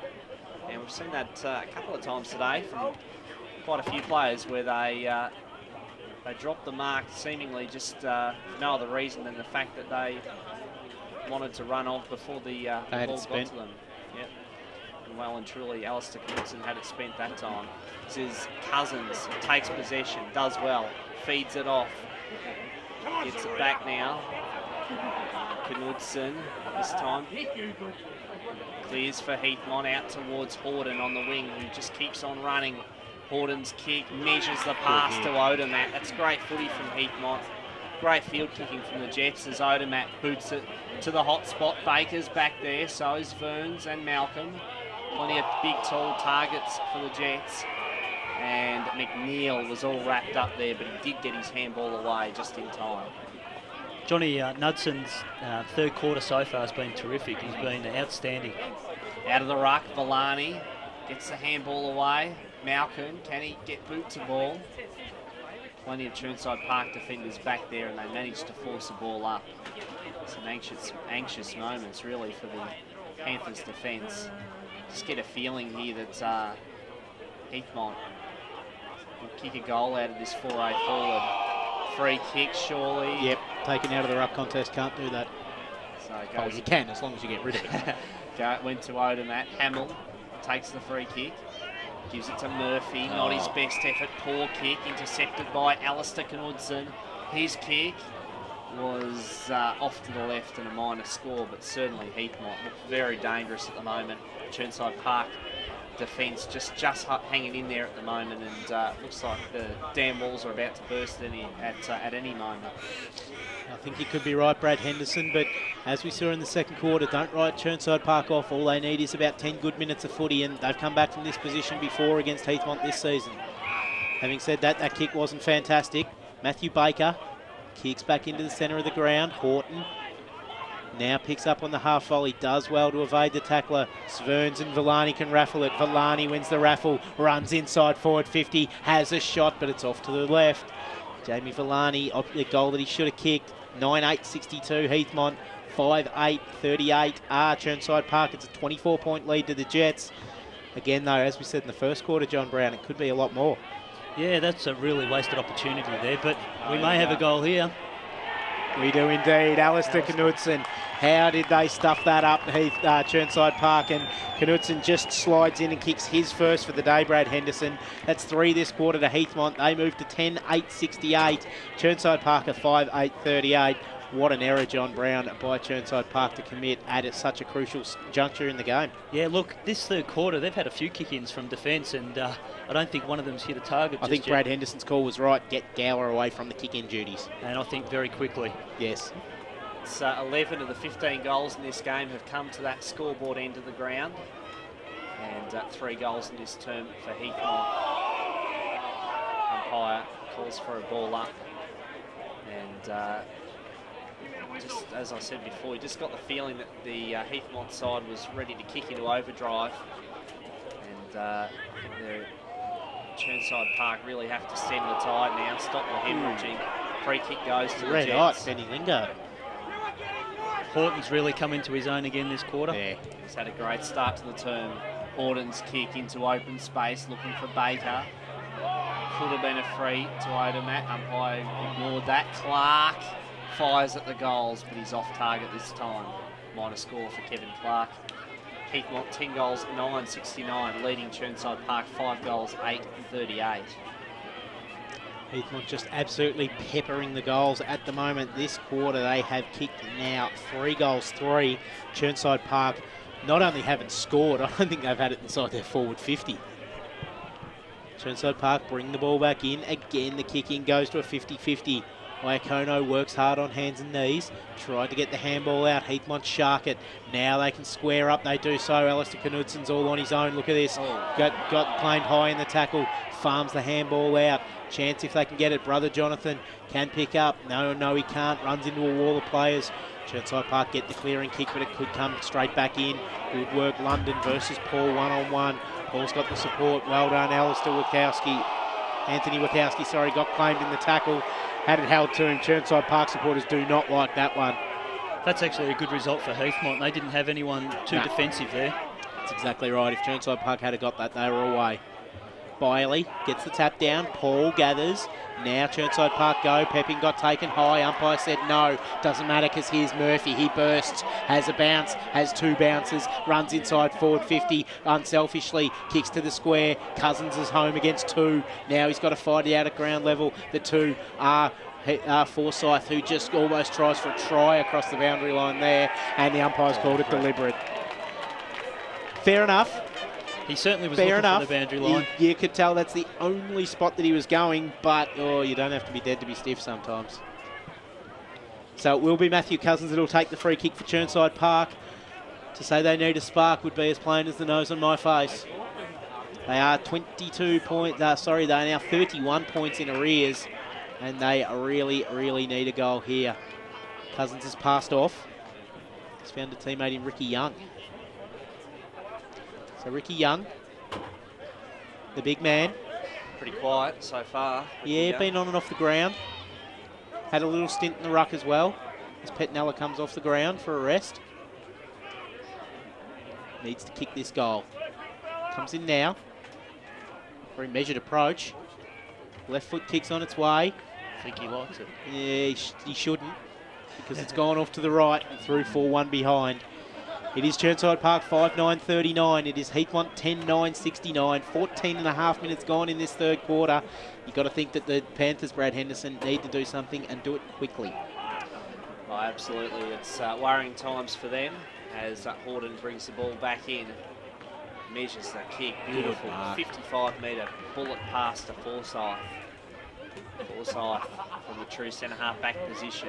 Out towards the wing, but Stapleton was in the box seat and just drifted back to take the mark for Chirnside Park. Had a lot of footy, Daniel Stapleton. Hasn't always used it, though, today. This is Monk. Monk's kick to full forward. No mark held. Jurek did well to get back there and lend a hand. Pignataro bends the kick back. Great goal. And it's been marked right on the last line of You're defence kidding. by Wow. Horden. We've gone up with the Chirnside Park fans in front of us. Well, the kick was straight, that's for sure, but it just didn't have the legs on it. The goal umpire didn't help us there at all. Yeah, it didn't. No It's in the signal. Jenkins takes possession, but it will be a free kick to the Chirnside Park team in London. Anthony Witowski tried for a screamer and was nowhere near the footy. Daniel London boots it forward. Huge pack camped under it. Chance here for Cousins. Has time. Forced onto the left foot. Can he work it back? Not quite. No left. Minor score there. And they're the opportunities Chirnside have really got to kick. Dead right. It's drawn them back to within 5 kicks, though, Brad Henderson. Well, they need goals, though. They As need you goals, say, you're that dead right. lack of a left foot then from Cousins really didn't help his cause. Here's a chance for Chirnside Park. Ball hits the ground, but Jurek's there to mop up. His handball was sloppy. Going to be pushing the back, though. Very lucky. Just some defensive, just a defensive tackling error that time by Chirnside Park. Allows the Heathmont a chance to regroup off half back. So they got along with the kick up towards centre wing. Witowski was in the van. Ball just didn't quite get to him. Now they can go forward. Now Witowski's got it. Can run inside forward 50. Just got tackled at the crucial moment. Kick had nothing on it. Gower couldn't mark in the back line, though. And sees the ball over for a boundary throw in. If I was Jason DeGraff, I'd have the runner out to him straight away and just say, make sure of that, because you've turned what should be an easy mark and a chance to set up into a 50-50 contest. Ball thrown back in again. A little bit of pushing going on there. I've got a feeling that might be against John O'Nudson there. In fact, no, it's going the other way. It's a free kick to Lee Odomat. I'll tell you, I was looking at something else there, Brad Henderson. Did you see that one? No, I didn't see that one. Didn't see too much. I saw John O'Nudson just hanging onto the jumper for dear life of Stephen Young. But instead it's Odomat that's been spotted, and he can give this one a real chance for not only his 3rd goal of the day, which he has kicked, but that has opened a very handy buffer for the Heathmont Football Club. They are 11 goals, 975. They lead Chirnside Park 5-10-40. They are 35 points up, John Brown. This time last year, they didn't know what to do with themselves. Now, you've just got a feeling that the yellow and blue streamers might be being prepared for a Premiership Cup. Yeah, look, I certainly believe they'll have learnt from 2 weeks ago. You know, same time in the third quarter, same margin, and let it slip. I think today there's probably a steely resolve about them, the way they're playing at the moment. I agree with that. I don't think that will be allowed to happen again, as out of the middle, Pignataro was well tackled by Paver, and the umpire right on the scene to ball it up. Chirnside Park yet to kick a goal in this quarter. Norman out of the middle, throws it on the boot, belts it forward. Villani was well tackled by Murphy. Great pressure by Murphy, wins the footy, gives the handball off. Just released his teammate there, Kona, who blazes away and disappointingly kicks it across the face of goal. Sindri takes possession for Heathmont and in the end takes it over the boundary line.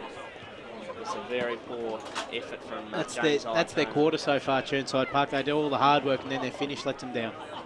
When you're 6 goals behind, you've got to take every opportunity. Free kick goes to Fraser, and Fraser looks for Wachowski. Good but mark. a terrific mark by Stephen Pepping. floated back. And always a dangerous switch then. There was nothing on. They had to go longer than what he could kick to get the switch to work.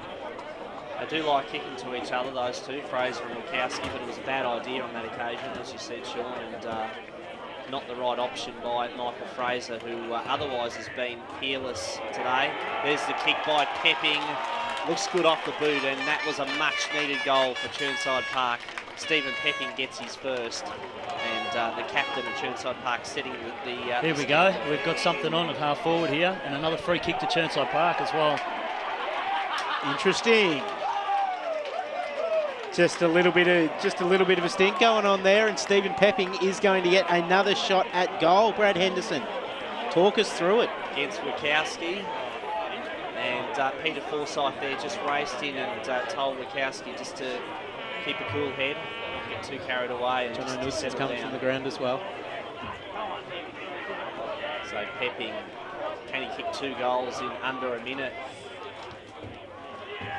Gee, that's a bad miss. He gave it all he had and was off to the right. That would have been so handy for Chirnside Park to get 2 goals in that fashion, but as it turned out, just a minor score for Stephen Pepping. And that's the kind of thing that brings the club back into a grand final, that kind of thing. So Heathmont bring the ball back in, but they've got another chance now. Chirnside Parkers, Paver drops the mark. Now Norman gives to Murphy. Murphy has a shot. Kick was less than ordinary. That's how bad it was. Heathmont in the last line are a chance. They'll concede here. That they do. The smart footy by Heathmont then, just to concede the behind and move Chirnside Park to 6 goals, 12-48. Trailing Heathmont 11 goals, 9. Brad Henderson, which is 75. Just had to do my maths in my head there, mate. We've crossed into the time-on period in the third quarter of this Division 4 Grand Final for season 2008. 27-point lead to Heathmont as the kick comes to halfback. High kick. Paul in the box seat. What a mark by Pepping. He has come alive in the last couple of minutes, and that was a sensational mark. Second great overhead grab that he's taken. They've sent him forward, and you know, this is his 3rd shot on goal since he's actually been moved into the forward line. Well, Stephen Pepping looking to bring the deficit back to 21 points, and again he's fallen short and across the face. Ball still alive. Jurek thought about conceding, but then had time to switch to the outer side towards half-back now, and Sindri. Let's get 2 up and under his kick, Steve Pepping. You can tell by his kicking style, he's just trying too hard on it. Sindri's kick looking for Sverns. Stapleton just couldn't gather it in. Great bump there by Knudsen. No, free kick in fact goes away at Chirnside Park. The advantage was paid to Cousins. Cousins kick to the wing. Ignataro boots it forward. Good mark. Packer for wonderful mark. Is that Snipper again. Pepping, Stephen Pepping once more. Just terrific overhead. Terrible kick again. Yeah, disappointing kick was Norman now. Fires at the goals. That's a great goal for Chirnside Park. That brings the crowd to their feet.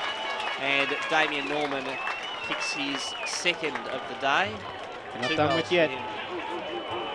I'd just like to see Heathmont put Horton and Knudsen back into the middle again, just late in the quarter. As soon as they've come out of the centre, Chirnside Park have started to win a bit of the ball again.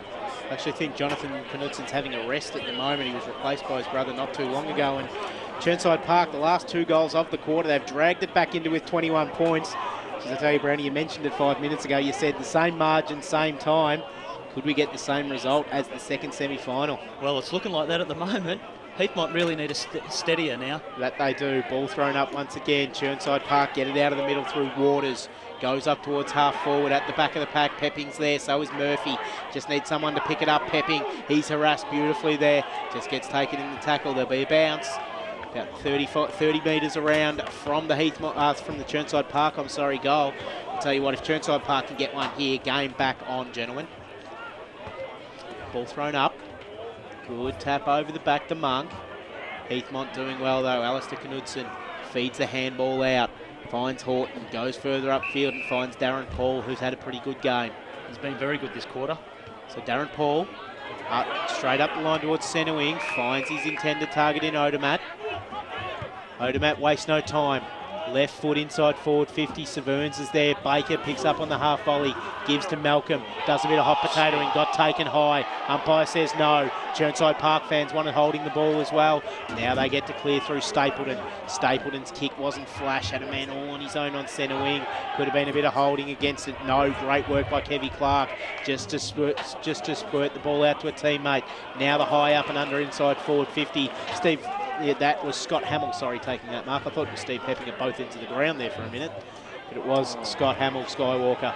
Another bad kick. It was indeed. Put Jenkins under pressure. Baker gathers it. Looked like a cow with a cup of tea. Going to get a free kick out of it as well. A holding the ball kind of free kick, I think it was.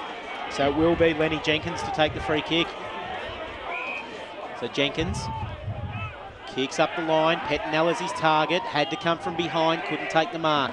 At ground level, Paver went in hard. So did Cousins. Cousins took the ball in. Nothing happening free kick-wise. You can tell that intensity's lifted again. Chirnside Park, they're fighting. They do not want to let this game go. Ball thrown up. Petinella tries to thump it out of the ruck. Now bending over and picking it up was Peter Monk. Monk went in. He gets it out. Free kick. Which way is it going? It's going the way of the Heathmont boys. It is indeed. Over the shoulder against Cousins. It's going to be Jono Knudsen back on the ground to take the kick. So Knudsen. A little bit of pushing going on down there. Good work Hamill against Odermatt. Stapleton as well, but the ball beats him over the boundary line. Good distance on the kick by Jono Knudsen, though. He's probably got that kick 70 metres as well with the bounce, and it's only about 30 metres around from the Heathmont goal. Yeah, he comes straight back on the ground and finds a possession just straight into it. You love those blokes that they don't look like athletes, but they know how to get the footy. Big thump out of the ruck that time, Chirnside Park. Cousins tried to take it away, but Villani does well, but the boundary line beats him. Just tried to do a little bit of fancy footwork, but slipped, had the ground move underneath him. Slipped straight over the boundary line, and there'll be a boundary throw in. Ball thrown in quickly. Petinella got the tap against Biley. Going to be another free kick, Chirnside Park. Now this is where you need to make something happen, Panthers. They've got all their players up the line. You need to switch here. Going into coaching mode myself, I should leave that kind of stuff to Brownie. They go straight up the line. Kick is absolutely shocking. Grant made it look better than what it was. Took the mark. Fans wanted a free kick. Umpire said no. Another shocking kick, and Biley's at home to take the mark on centre wing for Heathmont. So now Biley switches. Goes out towards the opposite flank. Good work, Gower. Just to cut it off, because otherwise Levi Horton was running into an open goal. Here's their chance. Norman takes the mark on centre wing. Crosses the line with his run. Kicks pretty good. Hot in his hammer then, Jurek. At ground level to Monk, it was on the lead then. Good tackling, Norman. Heathmont under pressure in their back line. Ball held up. Umpire Benny Lingard crosses himself, and there'll be a bounce. Just crossed over 27 minutes in this third quarter. 75 Heathmont, 54 Chirnside Park. Heathmont get the ball. A little over the shoulder. Just running out of room that time with the Jets though. More than happy to see the stoppage though as it goes over the boundary line once again. Do you think if Chirnside Park could kick another goal here, they'd really set themselves up for a tilt at it in the last quarter? Oh yeah, you've definitely got that feeling. Ball thrown up again, here's their chance. Cousins got claimed in the tackle though. Now Heathmont, if they can get this, they're up and away. Sindri. Tackle. Little kick, got taken off his tackle. Chirnside Park, they're lining up for it though. This is Young. Young of the Stephen variety. Gives little handball to Petinella. He finds McNeil. McNeil through the middle of the ground. Has to kick out wide because that's where Cousins leads. Gathers it near the boundary. Some nice footwork. Good tackling as well by Heathmont. The ball goes over the boundary line for yet another boundary throw in, Brad Henderson. 11-9, 75. Heathmont leading Chirnside Park. 7 goals, 12. 54. 54. They need 3 sets of numbers on this board at Boronia. Should be a prerequisite to host finals, I reckon. This is McNeil. Little handball off to Waters. Waters kick inside 50. The mark held by Pepping. Gibson. Sorry, it is Gibson. And Sean Gibson to go back. And he has kicked 1 goal today, the 19-year-old. First goal of the day he kicked for Chirnside Park. Yeah, it was late in that first quarter, right on the just before the quarter-time siren. Can he kick a goal very late in this third quarter? Drifts it across the face. They compete a couple of metres out Handball was fed back to Waters. Waters in it's Cousins, in fact, through heavy traffic. He's got it. And he's kicked a great goal, Matt Cousins. That's a team lifter. That's what Chirnside Park needed right on the eve of three-quarter time. That's a great goal. That is a goal that, as you mentioned, Brownie, has really put Chirnside Park back in this. Yeah, and especially with the fact that, left of the screen, that, most of the goals have come and they're coming home, kicking that direction. So they're certainly giving themselves every opportunity.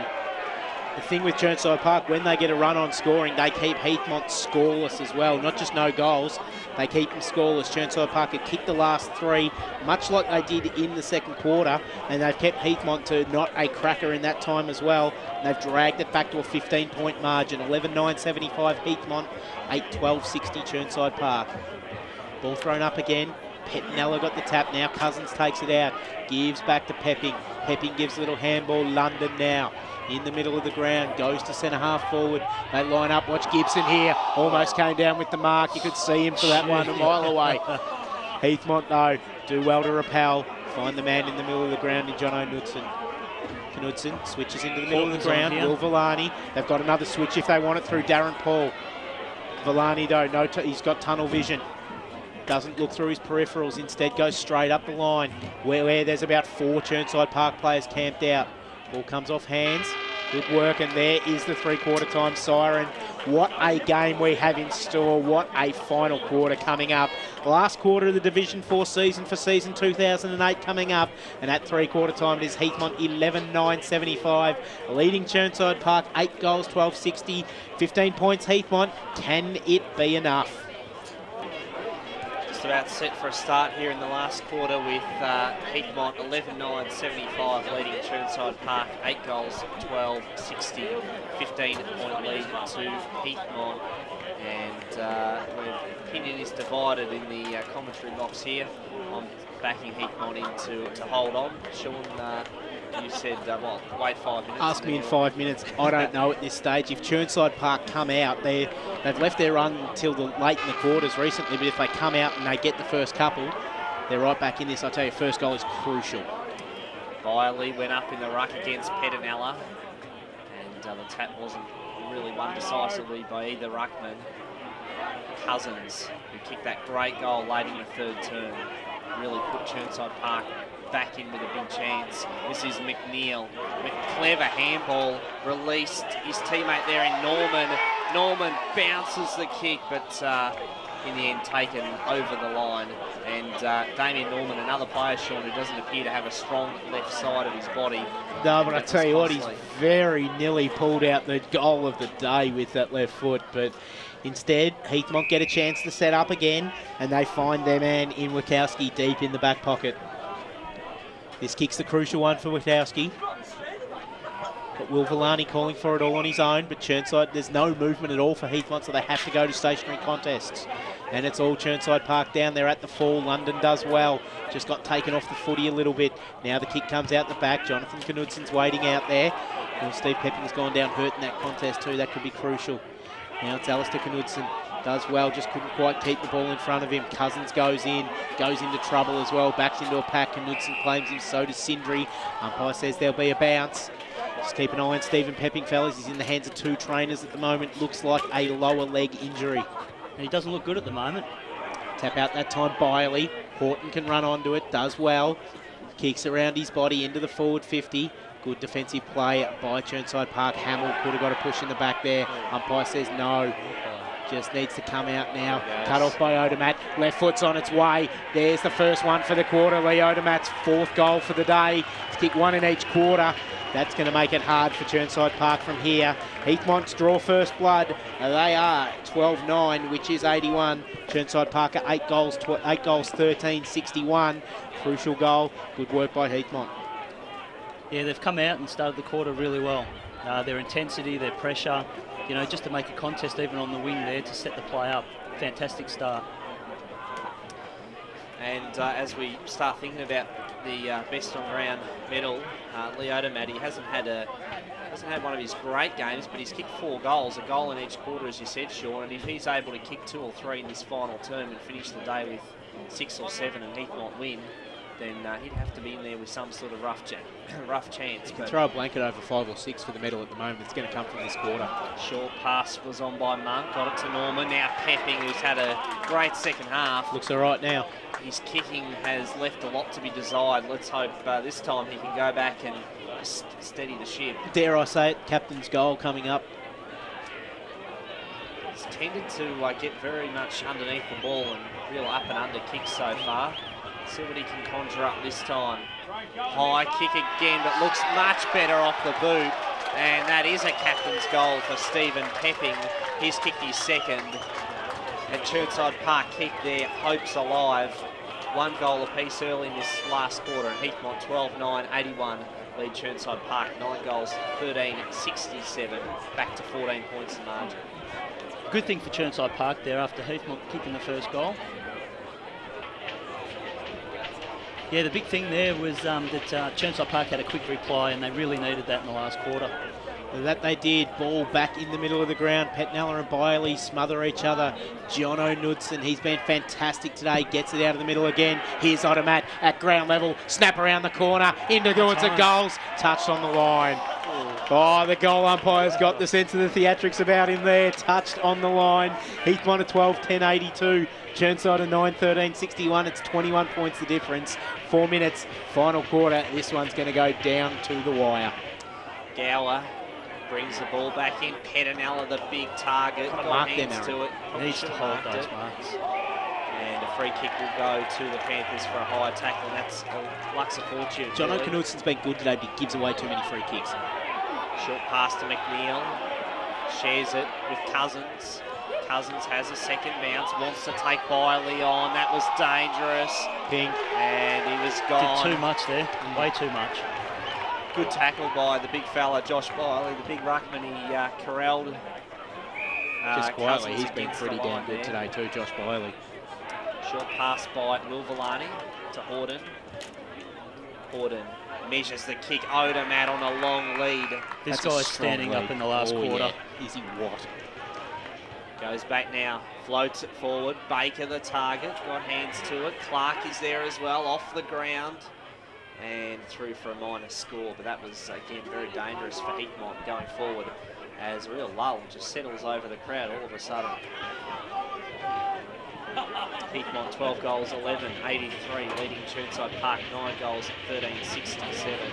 16-point lead to the Jets. The ground just covered in shadow for the moment as Chirnside Park bring the ball back in and find Stapleton. Stapleton, good peripheral vision, finds Grant. Grant goes up the line. Cousins is all on his own and he can run. Good Shepherd given that time by Hamill to allow him space. Now Cousins, great kick inside forward 50. A nice mark taken by Dean DeMonk. Wheels around on the right. No time taken at all. Why didn't you slow it up, Dino? Now Waters. Can he create something? He's close to the boundary line. It's going to go over for a boundary throw in. Dean DeMonk, I reckon, should just held that up, Brownie. Yeah, he should have went back and actually had a set shot on goal there. Sure, it would have given Heathmont a chance to go back, but you're playing the percentages better with the set shot. So ball thrown back in, 16-point lead, Heathmont, 6 minutes gone. Comes off hands, now Chirnside Park got it, Monk around the corner, kicks just off line, off to the right, one behind. Chirnside Park 9-14-62, Heathmont 12-11-83, 6.5 minutes final quarter. Chirnside Park need to make the ones into sixes, Brad. That was a crucial miss by Peter Monk, and he is the type of player who does kick those goals on occasions. As the ball's brought back in, Forsyth had to go at it one-on-one in a wrestle, and a free kick there against Pignataro. Yeah, by the letter of the law, great decision. Goes to Forsyth. Forsyth just banks the kick to half-back, and the mark safely held by Norman, who's been very good in this second half for Chirnside Park. He'll drive the ball forward once more. Big pack camped under it. Durick got a hand to it. Monk came crashing through. Was stripped of the ball. And he was unlucky there. So free kick goes to Wishart for Heathmont. I don't know whether it's a sign of being tired, but Aaron Pettinella really needs to go for the marks there with 2 hands, not the one-hand effort. He's looking tired. Wishart to Darren Paul. Paul's kick to the wing. Malcolm did well. Came from behind. And Grant is tempting fate there, holding on to him as long as he did. Would have been a 25-metre penalty. Malcolm. High kick, looking for Odermatt once more. Oh, great sensational mark. Oh, he's paid it the other way. Been paid to the man in front, and had a feeling that was going to happen. Yeah, but right decision. Odermatt, he's just so dangerous at the moment. This is Norman who took the tackler on.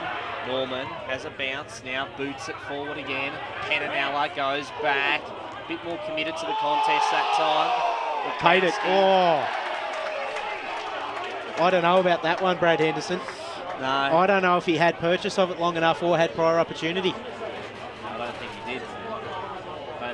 But the umpire has crowd decision has paid it that way, and the ball will go to Pignataro. Or is it Pepping? No, it's going to be Steve Pepping. Now it's going to go to Pignataro. Gives it to Pignataro, who unloads a massive kick, and just off target. The idea was okay. He didn't miss by much. Just tried to unload a barrel. Good idea by Stephen Pepping, because his kicking hasn't been on song, so gave it to Pignataro. Chirnside Park 9 goals, 15-69. They trail Heathmont 12-11, 83, 14 points. The deficit, Sean. It is indeed. Ball thrown in. Good ruck work at the front to Monk. Now they want holding the ball. They're not going to get it.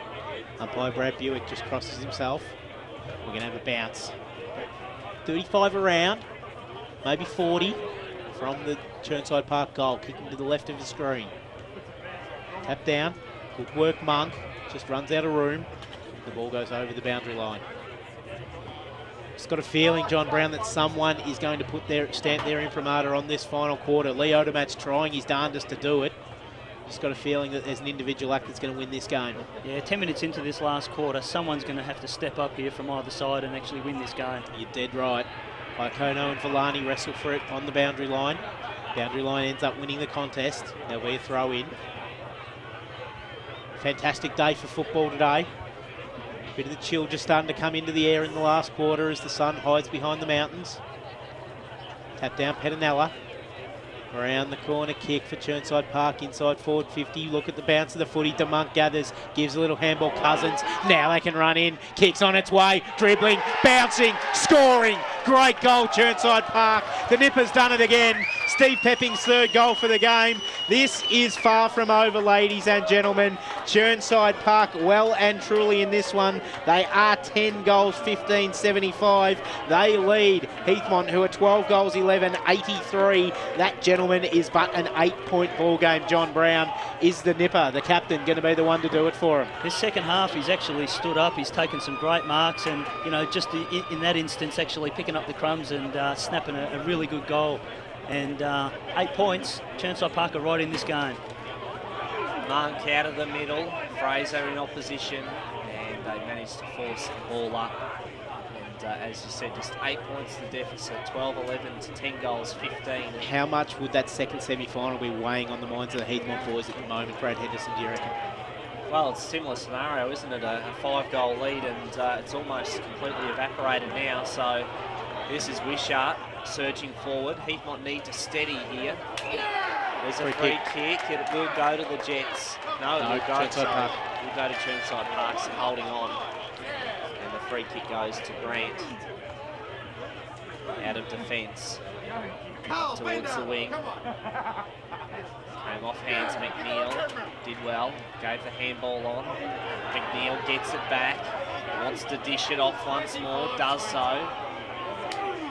Chirnside Park finishing full of running, and they will benefit from having the week off, of course. They didn't have to play last weekend. Heathmont had a pretty tough preliminary final, and on this big ground, Tormore Reserve, perhaps the fresher legs of Chirnside Park will help them considerably this last quarter as the ball's belted forward once more.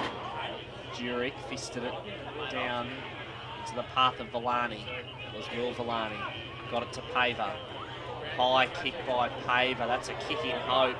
Malcolm came from the back. Did pretty well to spoil. And strong tackle there by DeMunk. Forces a ball up. Heathmont ringing the changes. They've gone small for tall. Clark's off and Severns is on. For as much as Chirnside Park are coming, they've been coming all day and they've never hit the front. Paver couldn't quite keep the ball in. And yeah, you're right, Heathmont have led for the whole day. Can they hold on to that lead? Biley to contest here with DeMunk in the ruck. Back into play. Ball was one down favourably for Heathmont. This is Villani. Goes back with the handball to John Knudsen. His kick was brilliantly smothered. Murphy takes possession. It's all wrapped up. Waters did well, got it to DeMunk. DeMunk beats the tackler now. Kicks long. Forsyth work back against Petinella. But the terrific mark taken by Aaron Petinella. Doesn't waste any time. Goes short to Norman. And that was good footy from the big fella, Aaron Petinella. This is a great game of footy.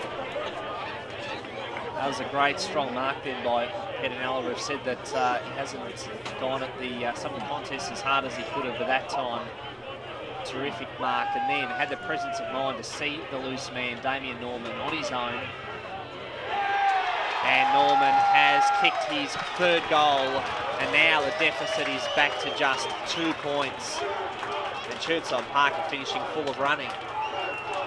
Tell you what, if you want a smoky for the Frank Bibby medal, get on Damien Norman. He has been fantastic today, John Brown. He's been super. He's actually the one that got Chirnside Park right back into the game early, and he's just continued on with that form. This game is set for a thrilling crescendo. The Division 4 season is going to come down to the last possible minutes. And I tell you what, Chirnside Park, they're in the van again. They were 35 points down at the 17.5-minute mark of the third quarter. They're now 2 points down. This has got second semi-final repeat written all over it. Heathmont want none of that, though. They get the ball out of the middle through Will Villani. Spears a pass forward. Odomat couldn't mark. Good work by Chirnside Park. Now they've got the looses on. Here's that man, Norman. Gives to Cousins, who's been also fantastic. He goes with the left foot. Trusty this time. Petinella takes the mark. Oh, this crowd's lifting here at Tormore Reserve as Aaron Petinella marks 40 from goal. I tell you what, for someone who hasn't got a left foot, Matty Cousins worked it well then. He did, and Aaron Petinella's really starting to stand up here. Since we called him lazy not too long ago, Brownie. Exactly. So it is Aaron Petinella. This to give Chirnside Park the lead for the first time today. Aaron Petinella crosses forward 50. Right foot kicks on its way. It's got a little bit of ride about it. It's got too much ride about it. It goes through for one behind. Chirnside Park are 11-16-82. Heathmont are 12-11-83. It's a 1 point ball game. We're about to cross over to 16 minutes in this last quarter. Brad Henderson, I can't take much more of this. Well, Petinella still hasn't kicked one today. Be disappointed with that result. Was Alistair Knudsen's kick to half-back. This is Pignataro. He's a thumping kick. Kicks to the top of the square. Petinella fisted it down. Good play by him. Got it to Monk. Was very disciplined because he had no chance of taking the mark. Strong tackle applied. And holding the ball is paid. The free kick will go to the Jets. And it was a good strong tackle. Just they're throwing everything at him, Chirnside Park. If they had a kitchen sink, they'd probably, I reckon, Jackson DeGraff would chuck it out there. Wishart to half-back. Odomat against DeMunk. And taken over the boundary line once more. I'll tell you what, if you're a casual observer and just coming in for watching your first game of Eastern Football League today, I reckon there'd be a pretty hard time convincing you that this is a Division 4 game, John. The actual standards actually have been terrific today. Standards been fantastic. Back into play, Biley. Won the tap down to Paver. Paver has a bounce. Gets a Shepherd. Boots it forward now. And the mark safely held by Sverns. Dylan Sverns. He's got a pretty cool head on his shoulders for such a young man. Let's see what he can, how he sums up this situation. Not all that great. Real kick in hope. High left foot kick to the top of the square. Chirnside Park have defenders back there. That was a dangerous kick, but the bounce was fortuitous for London. Well played by the Panthers out of defence. Pignataro. Kick to the wing by Pignataro, up towards Norman. It's 3-on-1 contest. Well done, Big Biley Ricky. copped one. He's gone down with a shoulder injury. Brilliant play by Stapleton. Stapleton floats the kick forward. Courage required by Alistair Knudsen. Forsyth. Biley goes down, doesn't come back, they could be shot. He's in trouble. Through the middle, Wishart. Nice kick by Wishart. Got it to Dylan Sverns. Sverns' kick to Jamie Villani. All of a sudden, Heathmont seem to have plenty of running left in them as well. Villani's kick to full. Oh, great mark. What a mark. Sensational mark by Baker. Just when you wanted a mark. Oh, yeah. It's when you want your key forward to stand up. He needs to convert now. Daniel Baker has kicked 2 goals today. He's got a chance to kick his third and take the margin out, or back out to 7 points. Daniel Baker, left footer, looks in, kicks at goals, he's happy with it, claps at home, and he has kicked his third and gets the steadying goal that Heathmont so desperately needed. That they did. They needed that like you would not believe. Now that could be the key one, because they didn't get that goal in the semi-final, and Chirnside Park put 7 in a row to run all over the top of them. Now they've got that steady at. Now they've got a 2-kick break again. We're just about to turn into time on, and Heathmont all of a sudden advantage once again. But Biley going down, it's going to be interesting to see what kind of impact that has. So it's a 7-point lead to Heathmont. Ball back in the middle of the ground. Young jumps all over Jurek in the ruck contest. At ground level now, Heathmont sliding in, free kick going the way of the Jets. That's the key, get in and get the footy. Don't stand aside and let someone else get it at this time, and of course it's Lee Odermatt that went in and got it. Odermatt goes towards centre half forward. Severns was his target, couldn't grab it. Good work off hands. Here's Will Villani. Can he put the icing on it? That's a bad kick. I'll tell you what, there's a mark taken down in the goal square though. Levi Horton, not so much in the goal square, but in the forward line. He's got a hard angle, centres it up, finds his man. Good mark taken by Heathmont. Good play. Very good, smart play, Browning. It is, you know, and that's what you expect from Levi. There was a better option, so he sent the ball in, and you know, Heathmont probably will convert this opportunity now. Still in Severns, it's got the footy. Hasn't kicked the goal yet today. With the likely type up forward, only 18 years old. I know John Brown's going to approach him after the game and say, how do you like being a zebra? Severns. Oh, I don't know if he will anymore, mate, because he's missed that. No, I have problems with Davies doing that. I was going to say, you've got Davies and Jones down there doing enough of that, and that's through 4-1 behind. It is Heathmont now, 13-12-90. Chirnside Park given a reprieve. They're 11-16-82, 8 points, and we're inside time on Brad Henderson. Yeah, and Josh Biley's still on the sidelines for Heathmont. He's out for the rest of the year. Yeah, I think it's fair to say. All 10 minutes of it. Big call. There's a kick to half-back, and Fraser can't keep the ball in play. So 13 goals, 12. That's 90 for Heathmont, and Chirnside Park 11-16. I must ask you, Sean, I've given you an extra 15 or 16 minutes. You said you'd make a decision at the 5-minute mark. Have you made your mind up who will go on and win this game? At the 5-minute mark, I thought Chirnside Park were coming, but I've just got a feeling Heathmont are going to steady, and they've steadied enough to win it. It's good to see they've jumped off the fence. Yeah. Well, if they do hold on, they'll certainly be deserving winners. They've led for this entire game, and they have been the premier side in Division 4. There's the quick kick by Pignataro into open space. The only man there is Jurek, who has had a fair bit of time, but he fumbled the ball. Handball comes clear now. This is promising from Heathmont going through the middle. Chain of handballs. And ball on the deck. You feel like Chirnside Park are running out of time here. Yeah, you do. You feel that that calm's come back over the game. There's not that frantic energy that there was when Chirnside Park were up and going. Odermatt wins the tap into the path of Knudsen. It was Villani, in fact, got it to Clark. Clark's very low daisy cutting kick, and Cousins there happy to take the ball over the boundary line.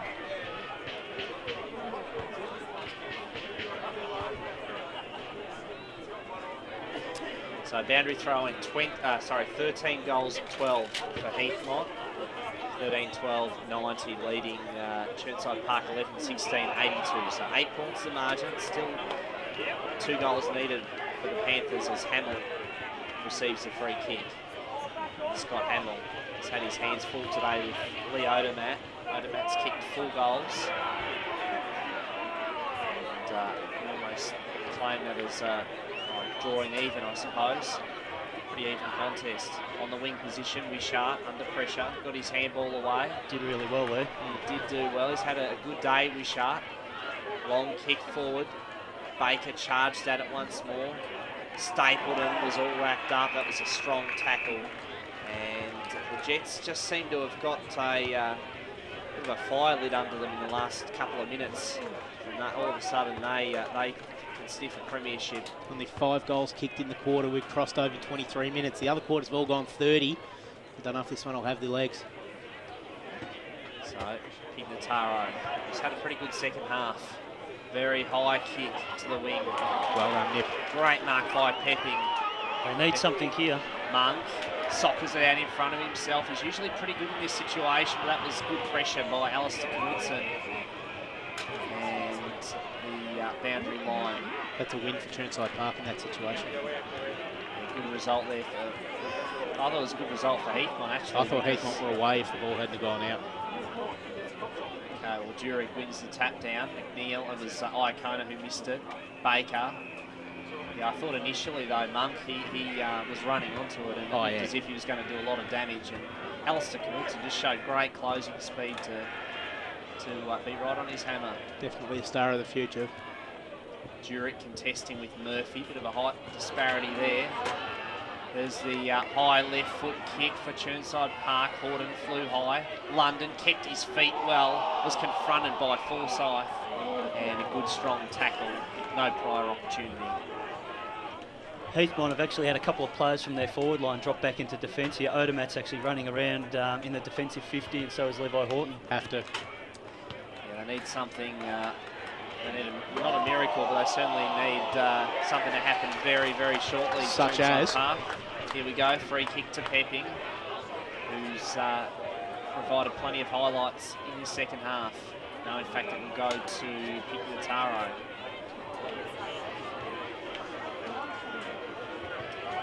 Long kick again, bit of a spiral, hard to mark. Pedinella at the back, takes his time, still got his handball away, and that will be a free kick for a push in the back.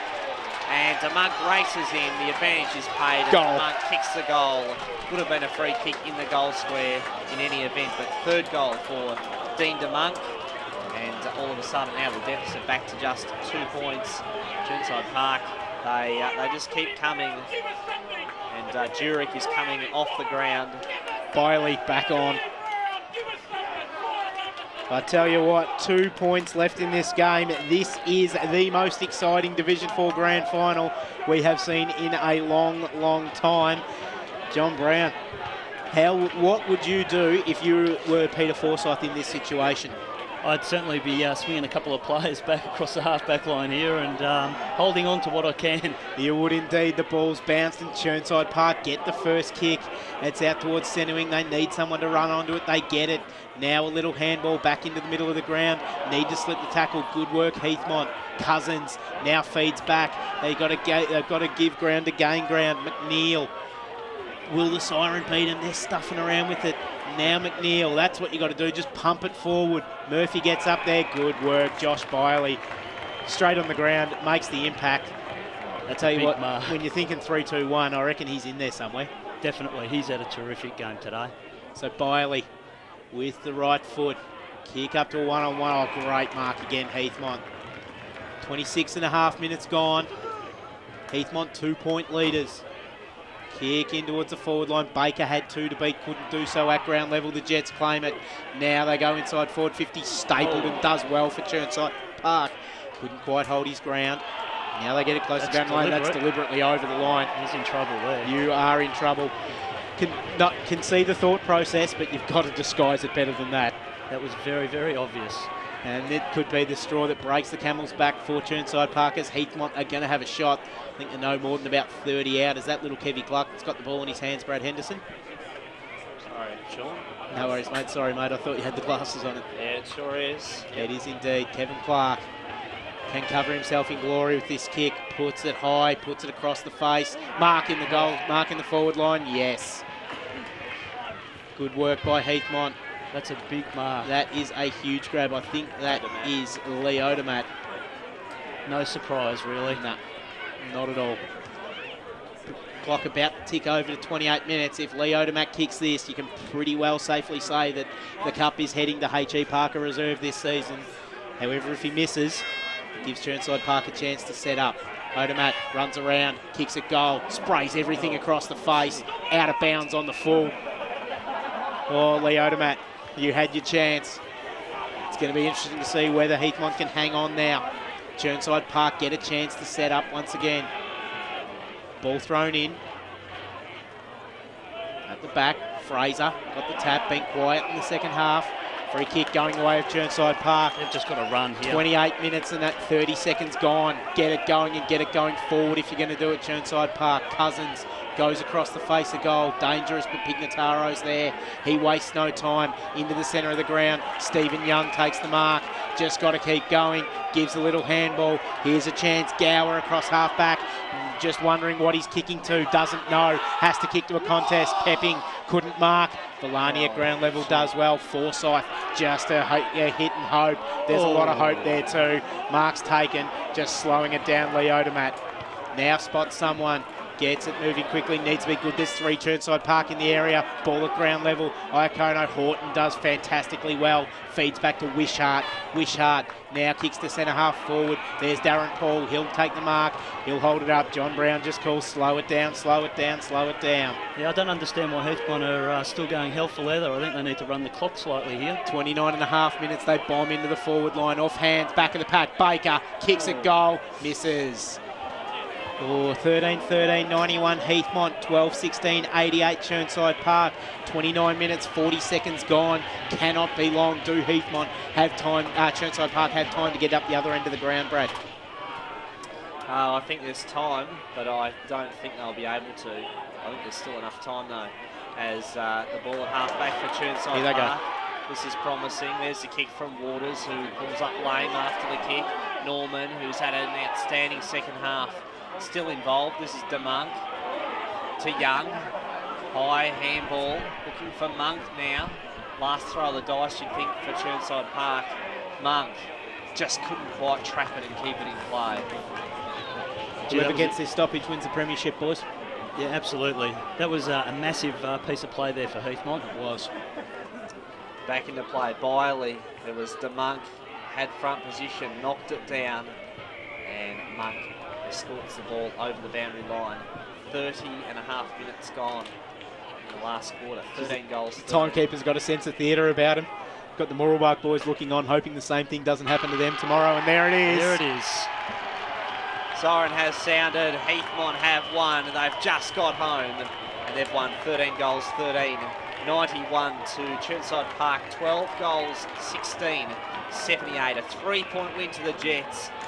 They're celebrating. They were the best side all season. They led all day. It almost got away from them at the end, but they have triumphed, and scenes of jubilation on the middle of Tullamore Reserve. Great work by Heathmont. Goal kickers for the day: Lee Odermatt 4, Daniel Baker 3, Levi Horton 3, 2, and singles 2, Kevin Clark, David Sindri and Alistair Knudsen.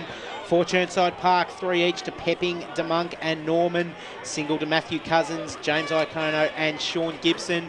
For Brad Henderson, for John Brown, I've been Sean Kelly. This has been the Division 4 Grand Final for season 2008. Congratulations to the Heathmont Football Club, Division 4 Premiers for season 2008. Division 4 Grand Final day has concluded with another thrilling match, a 3-point game.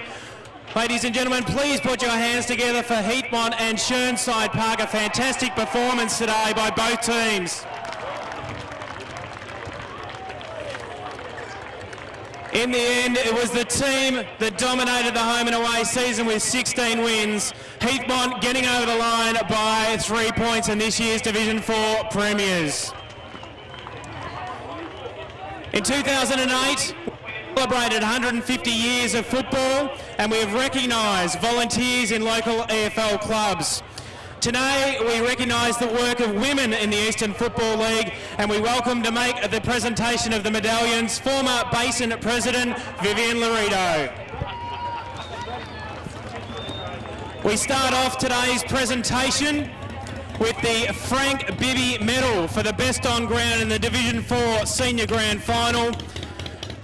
And this year's best on ground from the Heathmont Football Club, number 16, Josh Biley.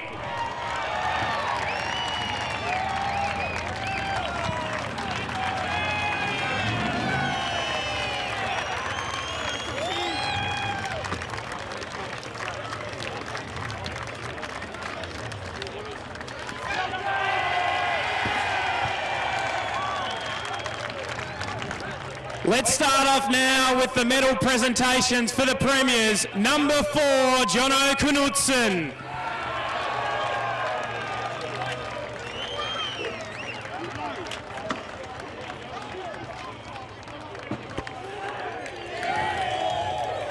Number 7, Chris Walters.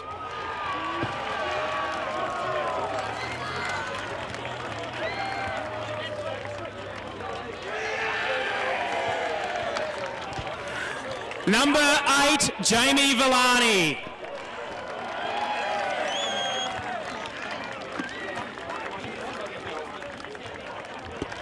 Number 10, Kevin Clark.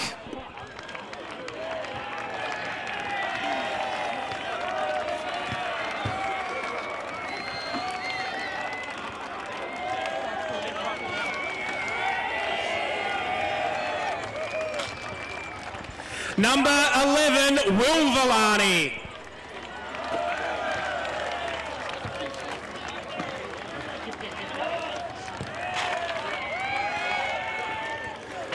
Number 12, Scott Wishart.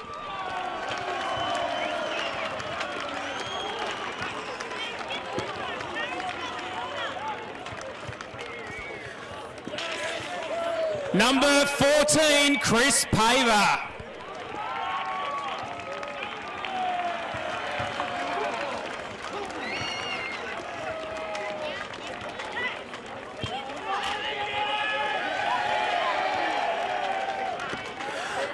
Number 16 and the best on ground, Josh Biley.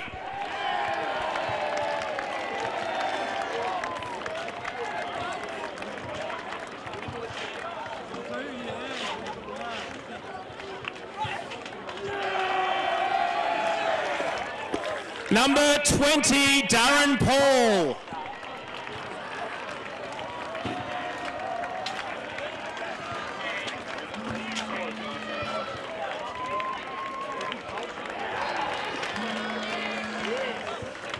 Number 22 and the SEN Team of the Year centre half forward, Lee Odermatt.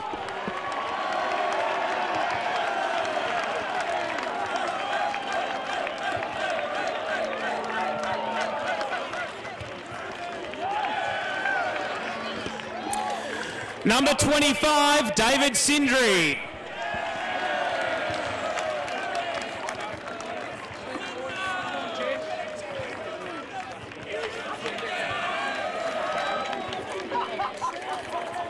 Number 26, Daniel Baker.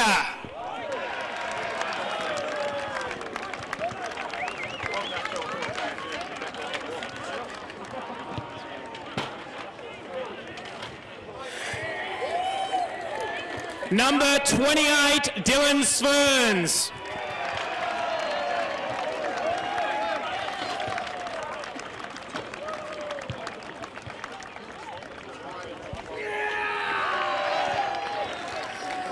Number 31, Matthew Baker.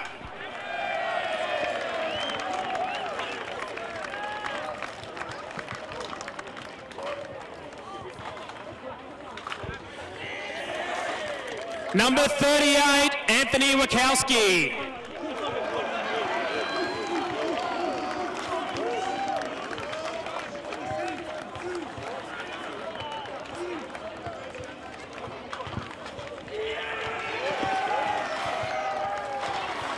Number 42, Michael Fraser.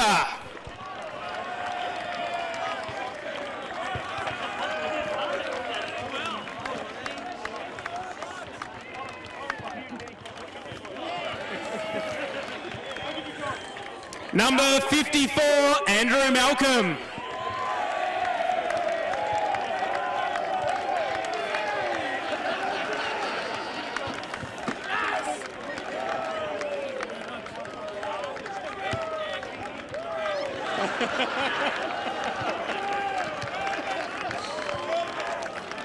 Well, who could top that? Number 55, Raj Jurek.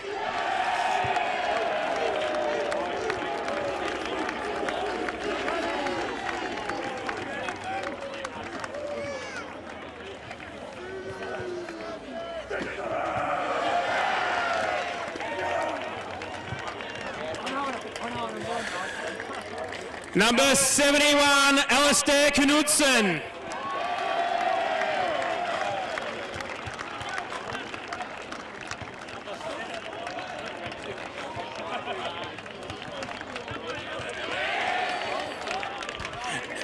The assistant coach, Andrew Stenson.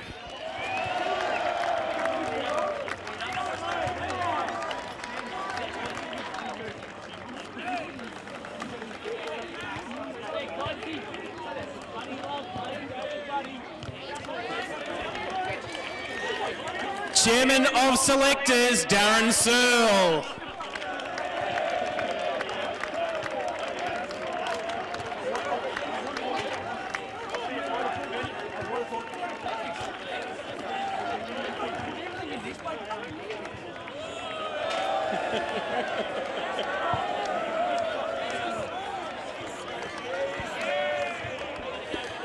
The Heathmont team manager, Leslie Knudsen.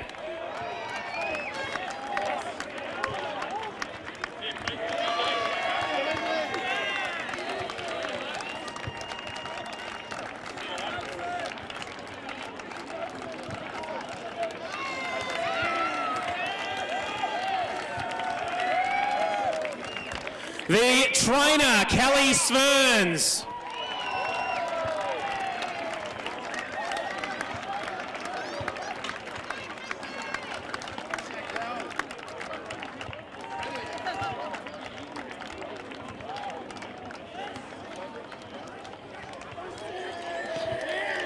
And the other trainer, Rob Edwards.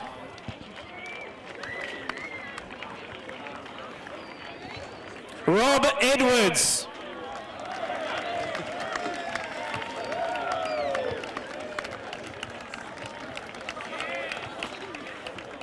And last but not least, the water boy, James Matcott.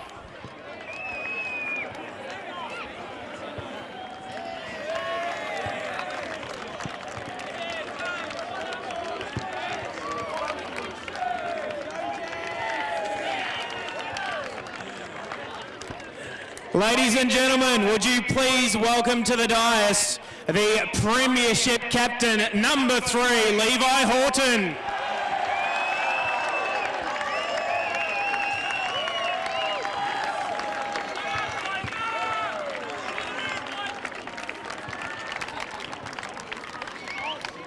Not only the Premiership captain, but also the captain of the SEN Team of the Year as well. We'll get you to stay up here, Levi. And joining him on the dais is the Premiership coach and the centre half back in the SEN Team of the Year, number 18, Peter Forsyth.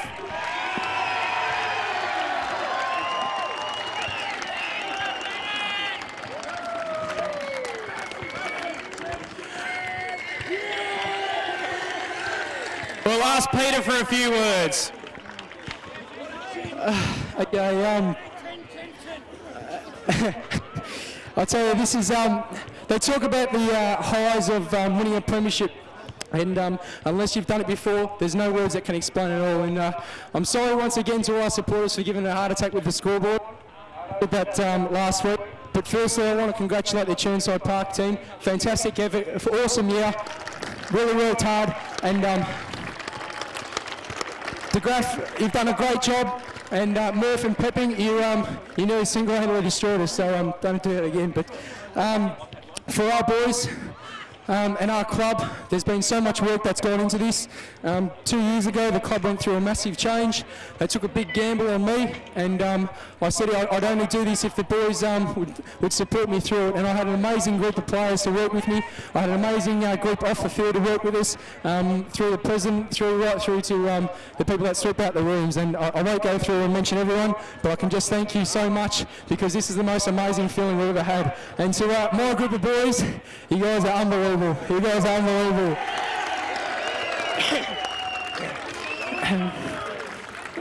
A lot of people know that this side had 2 massive departures last year, and it was only predicted to finish 6. And there was no stars on the side.